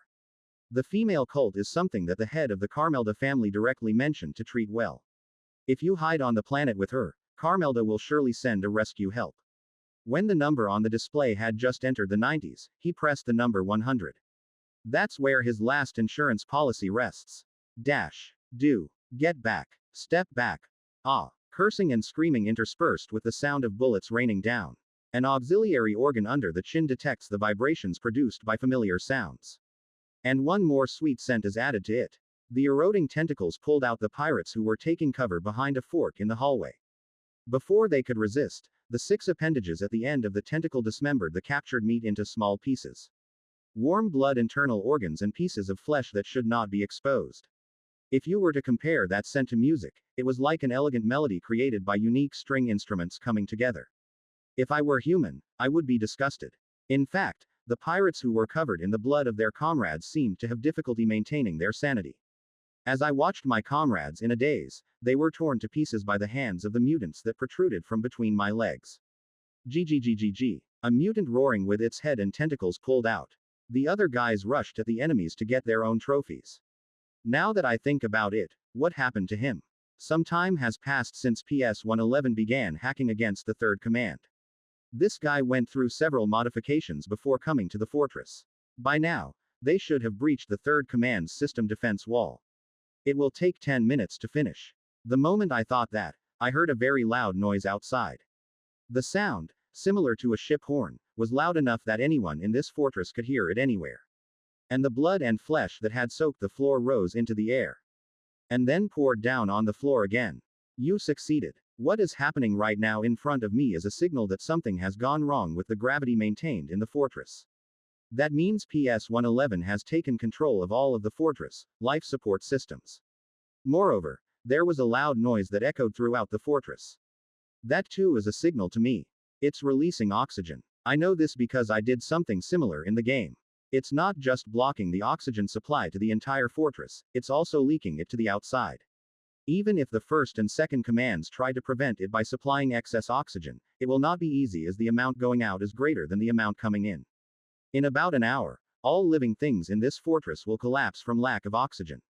There is no point in fighting pirate forces anymore. I'll leave the rest to the mutants and the mercenaries who diligently spread madness bombs, and I'll go on to other things. Arrangement of means of escape. The military port where large-scale ships are currently docked has been devastated. There is only one way for them to escape from this situation. Transport ship at headquarters. Kesha Arma is a space facility that moves periodically along the orbit of a mining planet. The command center is equipped with a high-speed transport plane that goes directly to the mining planet. It is a type of space rocket used by fortress officials to inspect the planets under their jurisdiction to see if there are any problems. It is impossible to control the transport ship itself as it is launched from a long silo extending from the top of the cylindrical headquarters to the reinforced glass covering the fortress. Instead, if you use this, you can travel to the mining planet in less than a minute. If the survivors of the command center use it, it will be a nuisance. Because we have to follow them down to the planet and catch them. It's not difficult, but I'm currently on the verge of evolution. I want to avoid troublesome things happening for no reason. Was the location of the transport ship at the top. The top of the headquarters is the 110th floor. Where I am now is on the 3rd floor.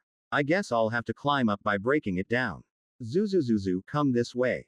Yes. I moved the position of number 26, who was sitting on top of my head. I gently held him in my chest and activated the bio cannon that was reaching the ceiling. As soon as the spores containing the explosive liquid left the gun barrel, they hit the ceiling and exploded. A third of the ceiling on the floor I was on collapsed. I felt a slight warm sensation on the carapace on my back and on my head, but there was no significant damage. I don't think there will be any problem. I started climbing up the inside of the building at high speed. What the fuck? Damage. The pirates who had set up a lot of cover in the hallway above and were fighting the mutants were destroyed by me, who burst out from the floor. Some fell down the hole, others struggled under the rubble and were torn to death by the mutants. Isn't it painful, big baby? Number 26 was worried when he saw the debris piled up on his head and back. Zuzuzu, it's strong so it doesn't hurt. Question mark. It's strong. Sturdy. As I easily shake off the accumulated debris, he shines brightly and loves it. After that, I climbed up, destroying the ceiling with explosive spores or striking it hard with my wing arms. Sometimes it's a hallway occupied by pirates, sometimes it's a huge room decorated with extravagant decorations, sometimes it's a swimming pool with floating water. Holes exceeding 10 meters were created on each floor of the building, but the headquarters did not collapse. This is probably due to the shielding wall surrounding the exterior wall of the building. As I climbed up, destroying the interior of the headquarters, I soon got closer to the top. Is it arriving soon? At the end of the luxuriously decorated 100th floor, there was no longer a space that smelled of people. Instead, the wall dividing the floors became more than twice as thick as other areas. This is because it is close to the floor where the transport ship is located. Well, it's meaningless in the face of acidic breath. Even though it is thick, it is not as hard as a shield wall. I opened my mouth and spewed out highly acidic fungal breath. There was a large hole in the ceiling, like in a classic sci-fi horror movie when the creatures escape the laboratory with acid blood. It was not simply limited to one floor. There were traces of melting by the breath on the upper floor as well. I continued upward through the molten wall and eventually reached the top. A silo extending beyond the height of the headquarters greets me. It is not visible now due to the shielding wall, but originally, from here, you could see the entire view of the fortress and even the planet visible behind the tempered glass. A small-sized transport ship can be seen beneath a silo surrounded by several layers of metal walls. Next to them, a few people who were just preparing to board were looking at me with surprised faces. A pirate with a fairly fat body, 3 bodyguards protecting him, and a female cultist with deer antlers on her head. Antlers. I've fought the Staghorn cult a few times, so it might seem common, but it's not like that at all. The Antler cult is the most powerful psychic power user in the cult society and is also the highest noble class. Not only are their numbers small, but they do not engage in external activities often in the first place. Among the people I dealt with, the cultists with deer antlers were Muriel and Jason. They were both players, so it can't be considered a typical cult. Are you a player by any chance? When you think about it, Kadun said. It is said that among Marcio Cartel's customers, there is a person with considerable power. Let's deal with the transport ships first. Whether the opponent is a player or not, blocking them from being eliminated is a priority. I immediately prepared my psychic breath. The purple tentacles of the monster emit powerful energy. A purple heat ray imitating the enormous power granted only to dragons flies toward the transport ship. It is a transport ship equipped with a powerful shield, but the shield is currently disabled. Of course, it is impossible to block my attack. But what happened next was beyond my expectations. As the antler cult raised its right arm upward, a circular mandala made of purple thread unfolded and blocked the psychic breath. No, the expression, blocked, was not appropriate. As soon as the supernatural flame touched the mandala, it disappeared as if it had never existed in the first place. The mandala curved into a dome shape, covering the transport and the group around her. What technology is it? Among the defensive techniques I know, there are few techniques that nullify an opponent's attack as smoothly as the current one. Red armor used by Red Galagon or Vortex 1's defense technology would be sufficient, but the enemy is only a cult. Among common psychic power techniques, there are techniques that can block psychic breath, but it is impossible to block it so easily. Besides, I didn't feel any semi-elasticity. In the case of Adai, apart from defending against attacks with red armor, it is inevitable that the body will be pushed back due to impact. On the other hand, the opponent seemed to be manipulating and nullifying the nature of my breath. Just like when I wrote, complex spectral body. No way. A staghorn cult roaming the fortress of technological pirates I don't know about. Considering these two factors, there is only one answer. Cult rancor. 5th place. A cultist with a cold expression looked at me and chanted in a cold voice. The enemy I encountered in an unexpected place and unexpected situation was a ranker like me. Intense psychic power came towards me from her wide open left hand. Episode 277 Collapse 2. The psychic power emanating from the antler cult pressed heavily on my body. Gravity control. An advanced binding psychic technique commonly used by number 26 was performed one after another in a short period of time. The intention is to block my movements and then launch a strong attack technique. Of course, there is no need to match the other person's intentions. I tried to respond, but number 26, who was in my arms near my chest, stepped forward before me. The sea demon's psychic power was released explosively, removing the psychic power that had enveloped me. Feeling that my body became lighter in an instant, I spread my wings and arms wide and flew up to the silo. Almost simultaneously, rainbow-colored orbs passed beneath my tail. The spheres that narrowly missed hit the shielding wall surrounding the headquarters and disappeared. The technique the opponent used was color bomb. It is a technique that randomly causes negative effects and causes great damage to the opponent it hits. Hanging upside down in the middle of the silo, I adjusted the angle of the biocannon on my back. The targets are cult rankers and transport ships. 2 spores filled with explosive ooze fell down. But this time too, my attack was ineffective. The spores disappeared as soon as they hit the purple mandala unfolded by the opponent. The sight of a sand castle collapsing after being swept away by waves was similar to when the psychic breath disappeared. It's not just about blocking energy. After exchanging one attack, we fell into a lull. The other person knows my identity. That's why he's probably trying to carefully review the information he can get from the fight just now. I am also like her. I hung in the silo and watched her closely. Why is the cult ranker here? According to the rumors I heard before coming to Kesha Arma, a considerable amount of time has passed since this fortress fell into the hands of pirates. If it were a cult stronghold like the game, it would be unnatural to have a cult ranker in the current situation. I don't look like a pirate like Muriel. If that were the case, Khadun would have said that his leader was a cult pirate. Or is it one of the colleagues Jason mentioned? There are a total of 2 cult rankers that Jason remembers. One was from a different faction, so he didn't know the details, and the other was said to be active within the Empire. Coincidentally, the other party is also a deer antler cult. There is a high possibility that Jason knows. I said her name was Cynthia. Antler cult Cynthia has strong defense abilities that are even better than Jason. So, whenever we moved together, I mainly played the role of supporter. Not all rankers have excellent direct combat skills. While there are players like Jason who enjoy using offensive skills, there are also those who specialize in supporting and protecting allies. A ranker specializing in defense. A purple mandala covers her and the pirate transport ship behind her. Jason said that this ability was superior to his own defensive skills. In fact, the purple mandala not only blocked the energy type attack, psychic breath, but also nullified explosive spores.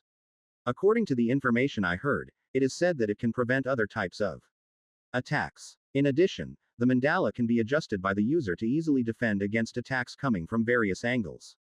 Even now, she is protecting herself and those around her by forming a mandala into a dome shape. Is it an installed technology like a complex spectrometer? In games, there are very few technologies or characteristics that are installed and have a defensive effect. Even so, most of them are exclusive planes for boss-level creatures. It is not that there are no installed defense technologies and characteristics that players can use, but most of them have very strict restrictions or are very ineffective. The problem is its weakness. Unfortunately, Jason was not fully aware of the privileges of that female cult. There was a problem with his memory when he became a human being, and there was also the fact that he was so arrogant that he didn't pay attention to those weaker than him, so he didn't know much about it. Given his personality, it's possible that he viewed the antler cult as a convenient buff vending machine. I have no choice but to see it with my own eyes. I quickly gathered my thoughts and started by examining the enemy's clothing. The armor is ordinary. She was wearing clothes that resembled a wide stola. That's the clothing that cult nobles usually wear in their daily lives. It seemed that, apart from knowing my identity, they didn't think I would come here. It's not particularly strange. In the game, Kesha Arma wasn't very helpful in a morph's evolution. I wouldn't have even thought of coming here if I hadn't gotten the information from the slave market. I'm glad I encountered the enemy when he was weak. Big baby. That kid is scary. At that time, number 26, who was being held in my arms, sent out a shallow wave as if whispering in my ear. Number 26 is more sensitive than me when it comes to detecting and operating psychic powers. Actually, I am thinking similarly to him. You can't feel safe just because your clothes are shabby. Even if the opponent specializes in auxiliary classes, a rancor is a rancor. It is never an easy enemy. I asked number 26 while being wary of the enemy. Zuzu zuz zuzu zuz zuzu zuzuzu, can you catch him like you catch other kids? Question mark. I'll try. The guy's psychic power secretly radiates out and seeps into the metal wall of the silo. Like a predator lurking in a field of reeds, stalking its prey, the psychic powers that had been creeping all at once attacked the dome of the mandala. However, like the previous two cases, no 26's psychic power was blocked by the dome and disappeared. Zuzuzu, it doesn't work. That beeping thing is bothering me. I patted the sullen guy with my small arm. Even though it's the same attack, it can't be fired from the inside, but it can't be fired from the outside. The only difference between the restraints used by number 26 and the restraints used by them is the total amount of psychic power, but the mechanism itself is the same. However, seeing as it doesn't work, it appears to be a method that only allows user attacks to pass through. Nothing is perfect in this world. This headquarters alone is protected by a shield wall that can withstand my psychic breath, but it was eventually breached. The same goes for that defense technique. Even if it has incredible performance, there are bound to be loopholes somewhere. I spread the flaps of my folded wings wide again. My body fell from the metal wall and glided through the silo. I need to take a look and see if there are any loopholes in the fortress Cynthia built. Dash. What is that? The monster that attacked this fortress. Damn the rain. Where did that monster come from? It is a very powerful enemy. You must never leave this energy field. Is there anything we can do to help? It helps me to stay still. Contrary to reassuring Montana, who was shocked behind her, Cynthia was not feeling well. Damn it. Even though I tried to keep my cool, it was difficult to calm down because the situation was so serious. She has competed against the 5th-ranked Amov ranker only twice. In other words, this is the 3rd time. Although I have little experience competing directly with Amov, I have heard of his legendary notoriety. Jason, who was killed every single day for several months for interfering with evolution, eventually posted an apology to the community. Akira lost 3 colony planets while fighting against him. Zubaka was not promoted to Grand Leader for 2 weeks due to the annihilation of the Mechanical Committee. All members of the dominant faction harbor a grudge bordering on fear towards Amov. The problem is that it is not just the ruling faction members who are afraid. A member of the Return faction, the real faction she belonged to, also warned her. Don't ever run into that guy. If you feel like you're going to fight, just run away. The member who left that warning was the one who competed with Amorph more than anyone else. Although he is ranked lower than 5th, he defeated the guy several times with his genius brain play. Even such a talented person told me to run away at all costs. If I could run away, I would have done so a long time ago. As soon as it appeared, it immediately targeted the transport ship. I don't know who the opponent is, but they were trying to block him from leaving. If it weren't for her special phase defense mantra, she wouldn't have been able to easily block it. The phase defense mantra, which installs a protective shield made up of a purple mandala in a certain area, is a very powerful defensive technique. It defends against not only physical attacks, but also energy-based attacks and attacks that cannot be defended, such as Vortex 1. Thanks to this ability, Cynthia mainly participated in a support role when members of the ruling faction hunted players. The range of the shield is not very wide, with a maximum radius of 10 meters, but it was enough to protect a few members. Of course, it is not completely without drawbacks. Aside from its narrow range, the phase defense mantra has one fatal weakness. Of course she wasn't worried about that. This is because it was a weakness that even players who worked with her realized much later. It was unlikely that Imhoff would notice this, as it had only been a few minutes since the encounter. If anything, right now we have to worry about something other than the mantra of phase defense. In her hands is the strongest shield, but her weapons are poor. It's not easy to kill him with her powers. Plus, the pet he has with him. A small pink creature held on Imorph's chest. The identity of that creature resembling a bubble amoeba is a sea demon. There is nothing more foolish than waging a supernatural battle against a semi-boss level creature that is good at controlling psychic power. In fact, she is constantly using psychic techniques on Imorph, but all of them are neutralized by the sea demon. Meanwhile, the guy was using all kinds of characteristics to attack her shield. The biological bomb launched from the cannon on its back, and the thorns fired from inside the tail's claws were features that were familiar to the game. However, the foam ball fired while its body turned an unpleasant color sent chills to her stomach.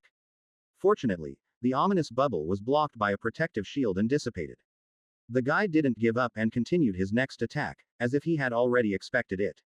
As soon as the sphere effect wore off, it flew into her close range. One of the many arms, instead of wings, clawed at her shield. Question mark.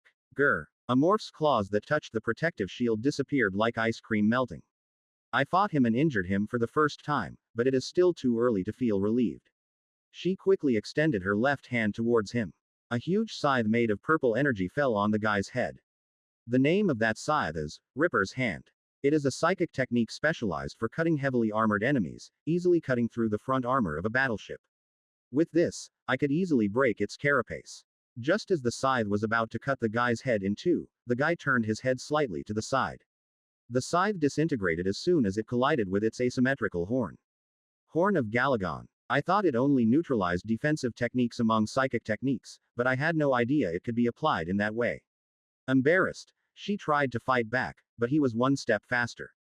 Its hideous maw opened wide and green liquid poured out like a fountain. She flinched for a moment as she saw a lump of pus dripping onto her head. What the fuck is that? Disgusting. Regardless of the physiological disgust they felt, the mantra of Faye's defense was alive and well. Not a single drop of liquid reached her and spilled onto the floor around her. The metal floor, which was not protected by the mantra, melted, emitting toxic smoke. It's an acidic liquid. Acid breath is an attribute Cynthia has also seen for the first time. While taking note of his new characteristics, she struck the Ripper's hand again. The target this time is his legs.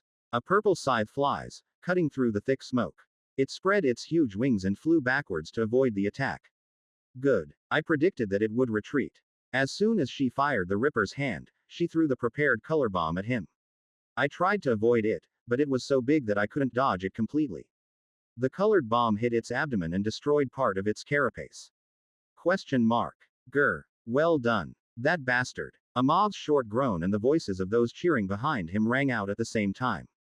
The one hit by the color bomb stumbled slightly and clung to the silo. Good. If you just do this. For a moment, I was happy about being hit. She realized that he looked different than before.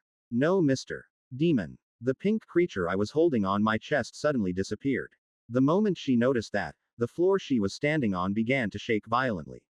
No way. The sea demon disappeared from the melted hole. There was no doubt that it was targeting areas that the shield could not protect. After realizing his intentions, she quickly readjusted her phase defense mantra. In just a few seconds, the floor cracked and debris flew upward. Several holes the size of a human head appear, and pink tentacles emerge from them. The adjustment of the shield was completed just before they wrapped around her legs. The tentacle lost its strength and fell to the floor, accompanied by an eerie sound of flesh being torn apart. The dome-shaped protective film changed into a sphere shape, cutting off the tentacles that had invaded the inside. It was almost dangerous. Just as she was trying to reassure herself, she felt a strong pain in her abdomen. When I lowered my head, I saw that the cloth covering my stomach was stained red. Crazy. What are you doing now? Oh, I have to kill the Lord, but I have to kill the Lord. As she looks back blankly, Montana and her bodyguard come into view. The bodyguard is holding a Gauss rifle tightly and making strange noises, and Montana is having a hard time blocking the bodyguard. When she saw that, she used restraint techniques without hesitation and pushed the bodyguard out of the shield. I'm going to kill you. Kill me. I'm going to kill you. Hi hi. Ha ha ha. The frantic bodyguard rushed into the shield and disappeared. Cynthia paid attention to the bodyguard and quickly used her recovery technique. As the bleeding stopped and the puncture wound healed, the pain gradually subsided. What on earth is happening now? It looks like this guy did it. Gritting her teeth, she glared at the monster hanging from the silo. The mane-like tentacles around the back of the monster's head and neck fluttered as if the wind was blowing, then stopped. It's a shame. The voice I heard for the first time since the battle began. Cynthia knows that the voice that seems to be heard everywhere was stolen from someone, because she experienced it once while fighting that bastard. But the moment she heard it in person, a feeling quickly grew in her heart. It was fear. Episode 278 Collapse 3. Is it visual impairment? Hanging on the silo, I checked my physical condition. Color Bomb inflicts strong damage to the opponent while also causing random negative effects. Of these, the more annoying part is the latter than the former. It weakens bodily organs such as sensory muscles, disrupts concentration, etc. Because I was hit with a rainbow-colored energy bullet in my abdomen, my visual function was greatly impaired. To the point where everything around you appears blurry. It would have been quite difficult without the auxiliary institutions. The largest part of Imorph's sensing organs is the auxiliary organ located under the chin. Even if you can't see it with your eyes, you can clearly sense what's going on inside this silo. I clung to the silo wall and watched the opponent's movements with my auxiliary organ. Currently, Cynthia is focusing on recovering from her wounds.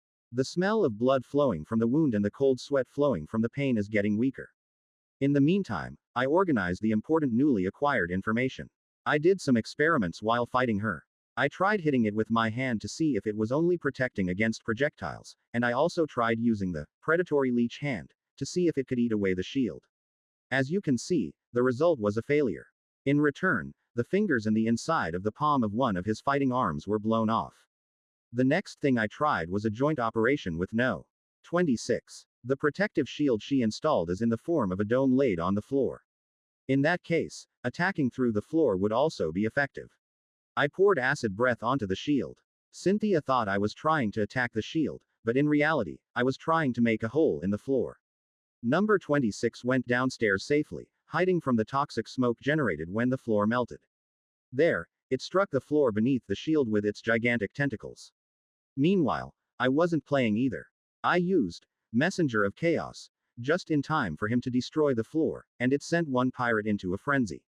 Unfortunately, Cynthia responded by changing the shield into a sphere, blocking the effect of the Herald of Chaos. Because of this, the pirate failed to kill Cynthia. Still, I got some important information. The shield cannot block attacks originating from within. She was injured after being shot by a security guard. Among the installed defense techniques used by boss-level creatures, there is a type that never takes damage within the protected area. Her skills are not of that type. However, I don't think it will be easy to induce an attack from within. Cynthia, who was unexpectedly attacked inside the shield, pushed the bodyguard out and eliminated the threat. As a ranker, I thought I was infected with something and reacted quickly. If the bodyguard had died inside the shield, there would have been a slight chance of the madness bomb spreading, so it was a bit disappointing. They've been hit hard once too, so they'll be on high alert. My opponent is also a ranker like me. Unless you go crazy, you can't fall for the same trick twice. Or should we try to use this in reverse? It's been a while since I fought Cynthia. At this point, she probably knows that I have no means of breaking through the shield. Therefore, it is natural for me to try different methods to attack. The weakness of the shield revealed so far is that it is vulnerable to attacks from within. Since both she and I know this part becomes the key to the strategy. You'd think. While she is deluded, I plan to aim elsewhere. My auxiliary organ wriggled to see Cynthia's reaction. I can feel her exhaled breath leaving the protective shield. The pain was relieved thanks to the treatment techniques, and the panting was becoming less frequent. Good. I figured out how to attack it. Lastly, after checking the most important time for this plan, I sent a message to number 26, who was waiting downstairs. Zuzuzuzu, are you okay? Question mark. Yes, it's okay. Zuzuzuzu, I'm sorry, but I'll ask for one. Question mark. What is it? Opening square bracket. Zoo. The guy didn't seem to want to leave this place, but eventually agreed. Big baby, don't get hurt anymore. Zuzuzuzu, don't worry, after reassuring him, I fired a psychic breath with the monster's tentacles. The target is not her shield, but the space around it. TCH. When she realized that I was about to destroy the floor around her, she clicked her tongue briefly. The supernatural scythe under her will came out of the air and struck me down. Did I actually become more sensitive because I couldn't see? Sensing in advance that psychic power was concentrated in the air, I spread my wings and flew up.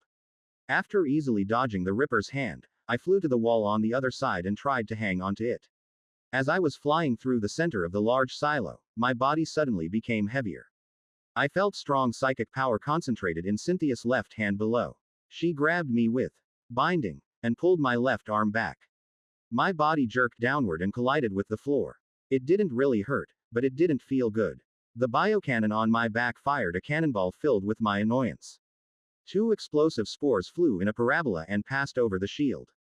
The spores burst and a shallow vibration echoes through the floor where we stand. Cynthia reaches out her hand towards me without any hesitation. Psychic techniques that caused various negative effects rained down on my body. My body slows down, like I'm stuck in a quicksand. The girl who tied me up is shooting out colored bombs. In response, I activated complex spectral body. The smoke flowing from my body quickly gathered in the air. The complex spectral object, which changed into a tray shape so large that it covered not only my body but also the walls behind it, defended against the color bomb fired by Cynthia. Quote exclamation mark quote. The reflected colored chestnuts bounced in all directions like popcorn popping out of a pot. Scratches began to appear in the floor around her as well as in the walls of the silo. When she saw that, her heart rate went up compared to before. You're probably wondering how many hidden abilities that guy has. After that, a passive battle continued. After confirming the complex spectral body, she attacked me mainly with techniques that tied and hindered my movements rather than techniques with powerful destructive power. Certainly, as Jason said, his skills were outstanding as a ranker specializing in rear support. Because there was only one decisive blow, and they were hindering me with the necessary skills at the right time. After the complex spectral object disappeared, I was hit by Cynthia's colored bomb a few more times. Once I destroyed it with a horn so I didn't receive any negative effects, but the rest caused damage to my body without much effect. One of his fighting arms was numb, and the acidic fungal glands inside his throat had a severely reduced ability to produce fungi. And the gravity manipulated by psychic power pressed down on me. Cynthia prepares a color bomb for me, who can't move properly with my head down on the floor. You're aiming for the right wing arm. I read the flow of psychic power with an auxiliary organ instead of my eyes, which I cannot see well, and prepared to block it by forcing my body, which was not moving well, to move. Soon, the rainbow-colored energy bullet she shot flies.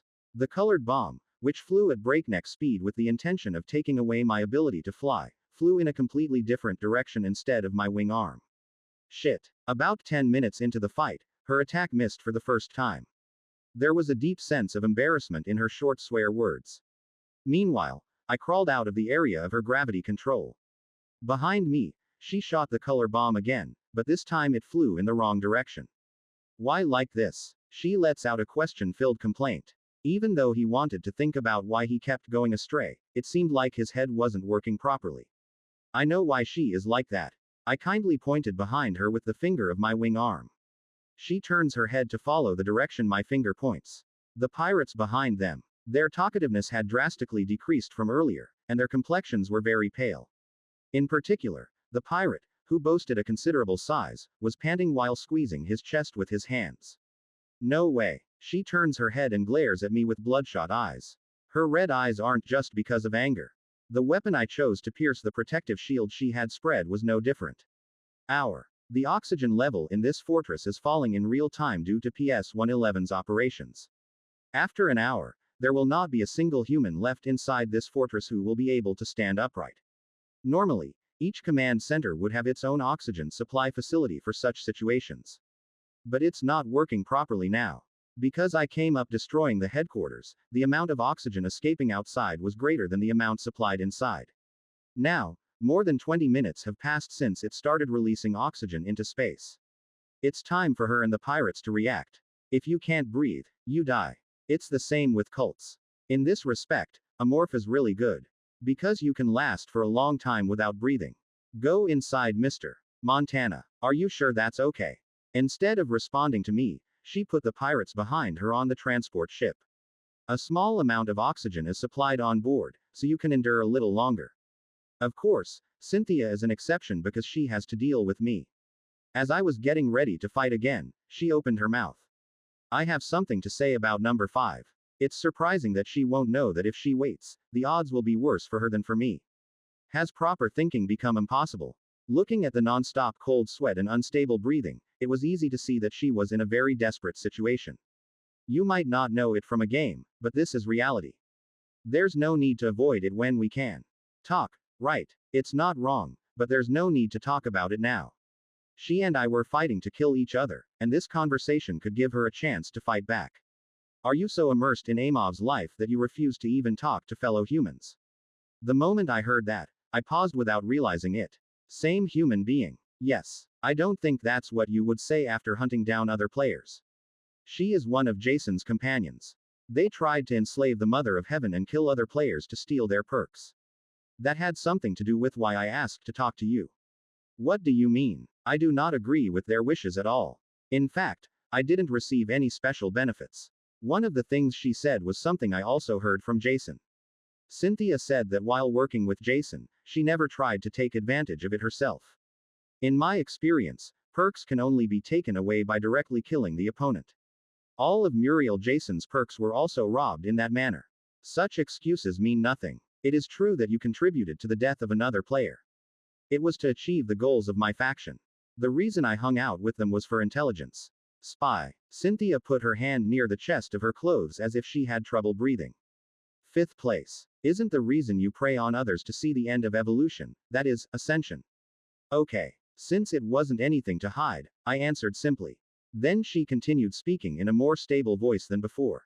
My colleagues and I aim to clear the game and return home. The moment I heard those words, I remembered what Heavenly Mother had said before. There was a fight between players trying to see the ending and players trying to dominate the world. And I am closer to the former. Would you like to cooperate with us? Therefore, the words that came out of Cynthia's mouth were quite predictable. It's cooperation. Even without thinking too deeply, her proposal is quite attractive. Cynthia's faction will also know that the players once tried to cooperate with each other to reach the ending, but failed for some reason. Nevertheless, those who are aiming for the ending are likely to know a lot of information that I do not know. Now that the game has changed a lot, there is a huge gap between knowing in advance and moving without knowing. Especially if the difficulty of the ending mission has risen sharply, it will definitely be advantageous to cooperate with them. Of course, but there is a catch to her suggestion. After thinking for a moment, I made a choice. I refuse. Think about it. Yes. Of course Cynthia thought I would accept. She looked at me in disbelief when she heard my refusal. Episode 279 Collapse 4. Did you reject me because I was a spy? If so, I can explain in more detail. These were the words she managed to get out as she was taken aback by the unexpected answer. I still seem to misunderstand, but I didn't reject her because she was a spy for another faction. Space survival is a cruel dystopian world. No matter how good the conditions and perks are, it is not easy to survive. If you think about it as a game, it's like running to the ending with just one life. You've survived so far in these harsh conditions without such deception. That is a lie. The reason I refused was for a very simple reason. Her faction is a gathering of those who aim for the ending. And the ending conditions for the cult include hunting down Imhoff. The final quest that the cult must accomplish before seeing the ending is killing the monster that threatens the universe. You must catch one of the outspacers who command the 10 queens of the highest level Imorph adult metallic gremlin. Conversely, similar to cults, Imorphs can only ascend to heaven by preying on the leaders of races that fall into 3 major categories. For example, a high priest who is considered a potential emperor in a cult society. I don't know how powerful the faction Cynthia belongs to is. However, it may not be great enough to solve these difficult conditions. If that were the case, I would have seen the ending a long time ago. If not, are you recruiting me as a colleague? I can't help but think they're looking at me like a pig to be slaughtered. It's not that I don't understand. Because I did something similar to them. When I decided to save Heavenly Mother, I thought of her as insurance. This is because Wolf also falls into one of the 3 categories that Amov must hunt. Of course, my thoughts have changed a lot now. By finding another way instead of using her as a sacrifice for ascension. So the parasites were also removed. But I changed my mind because I continued to interact with her. If my heart hadn't changed, her ending wouldn't have changed. So what about them and me? At this point, there is no mental interaction between them and I. The power they have is superior to mine. Cooperation is something that is done on an equal footing with each other. If you join this faction, there is a high possibility that you will end up as a slave. In fact, it is the same when you look at Cynthia. It seemed clear that she wasn't happy about killing other players. However, he is acting as a spy among the player hunters. Looking at that, you can get an idea of what the atmosphere is like in that faction. Do you think you can see the ending on your own? Even number 1 in the rankings failed. You won't know unless you try it yourself. Are you crazy because you became a morph? I'm sorry, but I'm being perfectly rational right now. Sane. Hey, the opposite sex. You don't know anything. Okay. That's right. I don't know anything. Not yet. From now on, you can find out. Because there is a good source of information. Cynthia's expression became extremely cold as she understood what I meant. That's disgusting. You are no different from Jason. Murderers who are so immersed in this game world that they have forgotten reality. I didn't reply. Me, who took countless lives for survival, and Jason and Muriel, who killed others for their personal desires. Even if the motivation is different, the result is the same. If I were to see me now, in real life, I would think I was a crazy, murderous monster. However, at least I don't treat the guys who are with me like objects. No. 26 Odd-I Mother of Heaven and PS 111, who joined relatively later. Regardless of whether this world is a real game or reality, they are precious to me and something I must protect. Negotiations are broken. I checked Cynthia's condition with an auxiliary organ. Her breathing is becoming increasingly unstable due to lack of oxygen. Cult's physical abilities are lower than those of humans. Judging by her failed attempt to attack me, her perception is already messed up. There is no way she can escape me. I admit it. I can't beat you. I have no means or strategy to kill you. Cynthia glares at me with red eyes. But it could get you into trouble. Huh. With those words, she withdrew her arms from the chest of her clothes. In his hand was a small silver orb. What? As soon as I saw something I had never seen before, I spread my wings and arms and jumped back. It's unlikely she'll pull out a lethal weapon now. If I had it, I would have used it a long time ago. But just in case, I kept my distance from Cynthia. It wasn't originally something I would use, but her voice and the silver orb matched. A small sphere the size of 3 fingers briefly glowed, but soon turned dull black. It was clear that something had been done, but no change occurred. The moment I thought that, an alarm rang throughout the fortress. Alarm sound. No way. There are 2 cases where that sound can be heard from the space fortress. A group of outspacers attacked, or, in the next 5 minutes, a group of metallic gremlins will arrive here. What? You can hear that alarm sound when a large group of metallic gremlins appears. The orb she is holding. That item seems to be the culprit that brought about the metallic gremlin. Are you planning to blow yourself up with me? When the metallic gremlin attacks Kesha Arma, it's Cynthia who becomes more dangerous than me. I can survive without dying if I fall into outer space, but not over there. But her face did not belong to someone who had given up. When I saw that, I realized. You're targeting the kids I have with me. You probably don't have time for that. If you don't want to see the pet you care so much about die, hurry up. She is laughing at me as she dies in real time from lack of oxygen. Unfortunately, for now she is right. Number 26 or PS 111 are not suitable for fighting metallic gremlins with their bare bodies, even if they are on board a ship. Moreover, the Heavenly Mother has not yet completed her ascension to the level of deification. If you are attacked before growth is complete, you will 100% die.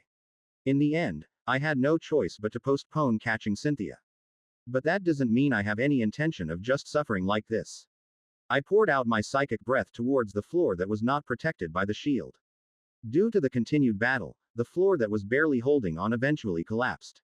Quote exclamation mark quote. As the floor collapsed, the transporter and she began to fall downstairs. Since there is a shield, neither the transport ship nor she will take any damage. However, it is impossible to escape using the silo. If we want to leave this fortress, we have no choice but to find another means. You'll have to hope I don't come back.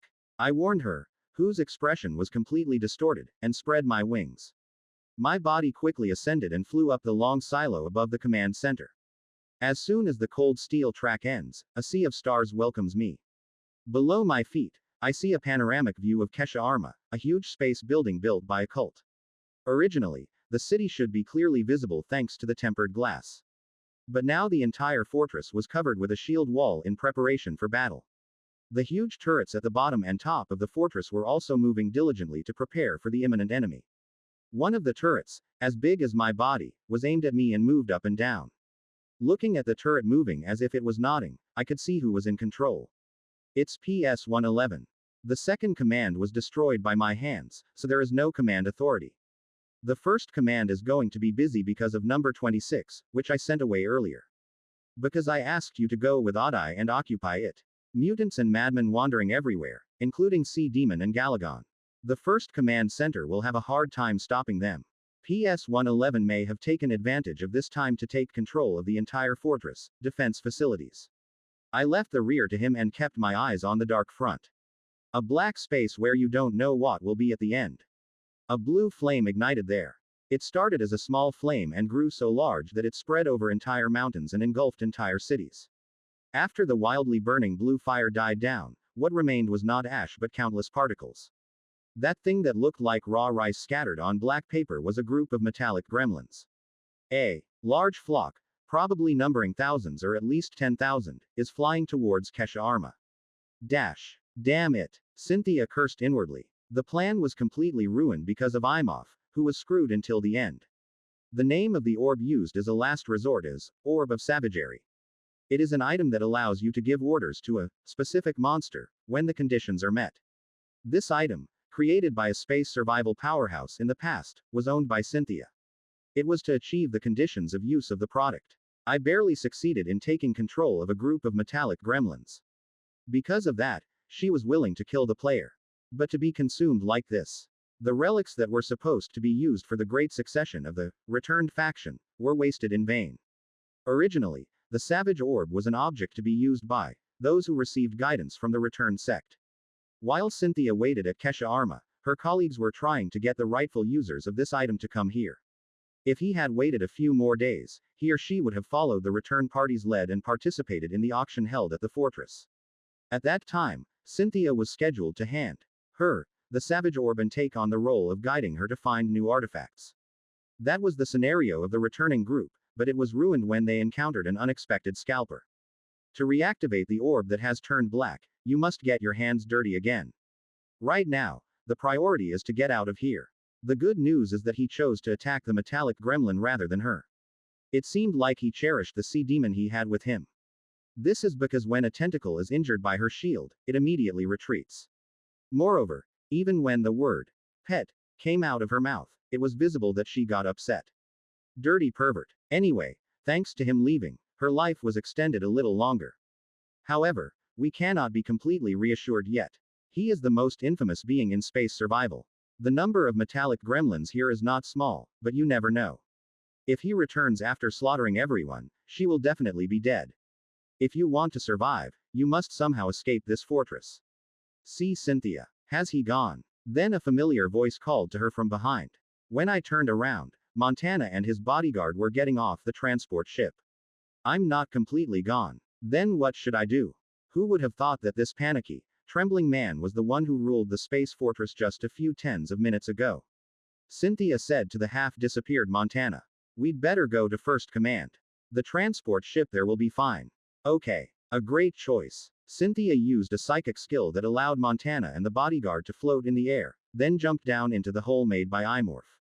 She came down to the first floor at once and searched for the reinforced clothing submerged in the sea of blood. She took out oxygen capsules and put one in her mouth. Phew. This slightly delayed the time before I died. Cynthia gave a capsule to Montana and the bodyguards and came out of the command center. There was deep darkness inside the fortress due to the shielding walls covered to combat the metallic gremlins. The only light was the flames rising from everywhere. Literally the end of the century. Kesha Arma, the symbol of glory, is no more. There are only fallen and collapsed ruins. I can't believe it. Montana, who lost everything in an instant, let out a deep sigh. I don't have time to stay like this. You have to live now to get revenge later. Okay. That's right. Cynthia gritted her teeth and boarded a nearby hover bus with Montana. The inside of the bus was a complete mess. All the glass was broken and the floor was full of corpses with their limbs torn off. And the engine's energy was all gone. If she were human, she wouldn't have been able to do anything, but she is a cult. It is also a deer antler cult with great power. She put her hand on the engine and the hover bus rose into the air. It's dangerous because there are enemies on the road, so I'll take this and go. Can't we just protect it with that special membrane or something? If you use that ability, you will not be able to move. After briefly answering Montana's question, she piloted the hover bus and began flying to First Command Center. Because the speed was deliberately slowed down, the sound was barely audible. Instead, I could faintly hear something exploding below and the sound of people screaming. Look at what this guy who said he was immersed in this world did. Isn't this no different from a mass murderer? What's scarier is that a guy with this kind of mentality also has good skills. Cynthia, who had fought in person, felt that fact keenly. If there wasn't an orb and the guy didn't have a pet, she would definitely have died. We need to change our plan. The members of the returning sect seemed to be considering the fifth place as part of their plan, but that was too reckless. It would never be easy to control a being as dangerous as Akira, the leader of the ruling faction. As Cynthia's mind became more and more complicated, the first command center was visible through the broken window. When seen from a distance, the cylindrical shield wall was still intact. Can it be disarmed from outside the shielding wall at the entrance? Of course. I've made it so that I can pass through major facilities in this city using eye recognition. We will arrive soon. When you get off, everyone be ready to run. At that time, everyone who heard those words became nervous. The hover bus collided with something and was destroyed. The body of the bus was torn in two, and the 3 people inside the bus were thrown out. She fell sharply to the floor and quickly used the levitation technique. Her body stopped in midair just before colliding with the floor. Unlike her, the other 2 had no abilities. They fell from dozens of meters in the air and their bodies were shattered. In particular, in the case of Montana, who boasted a body that was larger than that of the average person, her appearance became indescribably hideous. The end of the powerful leader of the Space Dog cartel was truly miserable. There are more important issues right now than Montana's death. The entity that attacked the bus is nearby. She quickly deployed the mantra of phase protection. A purple mandala spread out in a dome shape covered the metal floor she was standing on. Who is it? Who did this? Her eyes wandered frantically around. The floor around it was a mess, as if there had been an earthquake. All the buildings had collapsed to the ground and the roads were all overturned. The corpses of human monsters were strewn across the messed up area. I felt an eerie feeling when flying on the hover bus, but when I stepped foot on it, the feeling was completely different. She had seen people die many times before, but this was the first time she felt as horrified as this. Okay, it's still a game. There's nothing to be afraid of. While Cynthia was comforting herself, a red light passed quickly over her head. It was so fast that I couldn't see it clearly. She hastily prepared color bomb. In the meantime, something flies in again. The sound of wings flapping reached her ears. Imorph. A thought like that suddenly occurred to her, but she quickly denied it.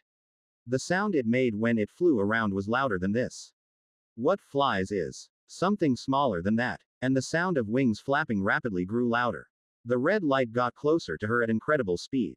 The colored bomb in her left hand was launched towards the enemy, but it was too late. It had red horns and wings and struck the shield she had spread with its horns. Originally, not only the opponent's horns but also the head itself should have disappeared, but surprisingly, the guy was fine. Galagon. The 4-winged snake-like monster tilted its head and disappeared before my eyes. The moment she realized the identity of the monster that had ambushed her, she felt a strong pain in her right hand. A thin pink vine sprouted from the floor and pierced her right hand. She habitually used her right hand when unfolding the mantra of phase protection. So, due to the fact that my right hand was hit, the adjustment of the shield became slower than usual. Yes, it only takes a moment to see. The error was enough to make you blink once. But was that error enough time for someone? The pink vine that pierced her right hand pierced her eye with lightning speed.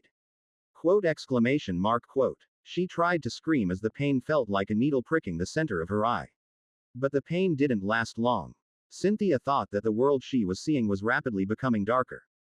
It wasn't the light going out in the fortress, it was a sign that a life was going out, but she never realized it. While taking the younger child to fulfill the request of the older child, she saw a bad guy in her eyes. The bad guy who was tormenting the older baby was wearing a strange shell and was heading towards a large lump of rock. When I told him that there was a bad guy inside that shell who was mistreating the older one, the younger one got angry and hit the ground with his chubby appendage. Anyone who harasses an older child should be scolded. Anyone. So I scolded him. She transformed the tentacle into a very thin one and hid it in the ground, then pulled the tentacle out of the bad guy's body. The bad guy with a hole in his body didn't move with his appendages hanging out. Thanks to me, I won. The little baby landed next to the bad guy. Because he's young, he often says things wrong, but this time he was right. If it weren't for the little baby, I wouldn't have been able to scold the bad guy so easily. So she decided to give it up to the little one this time. She wrapped her tentacles around the bad guy and handed him to the little one. It's a little baby. This time, you eat it. Really? Yes. The little baby bobbed the part with many tentacles. After a while, the little baby said, enemy. Strong. I. Alone. It's hard. So, let's eat together. It's okay. Little adult.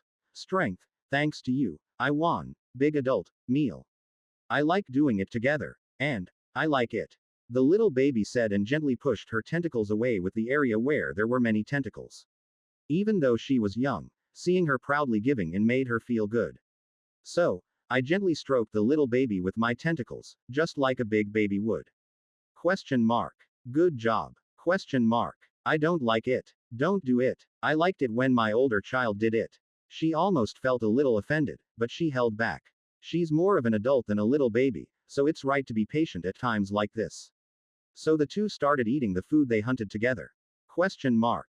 Delicious. Question mark. It's okay. Question mark. I feel good when I eat it. Question mark. Agree. Star power. I've become stronger. The bad guy's meat was pretty good even by her standards.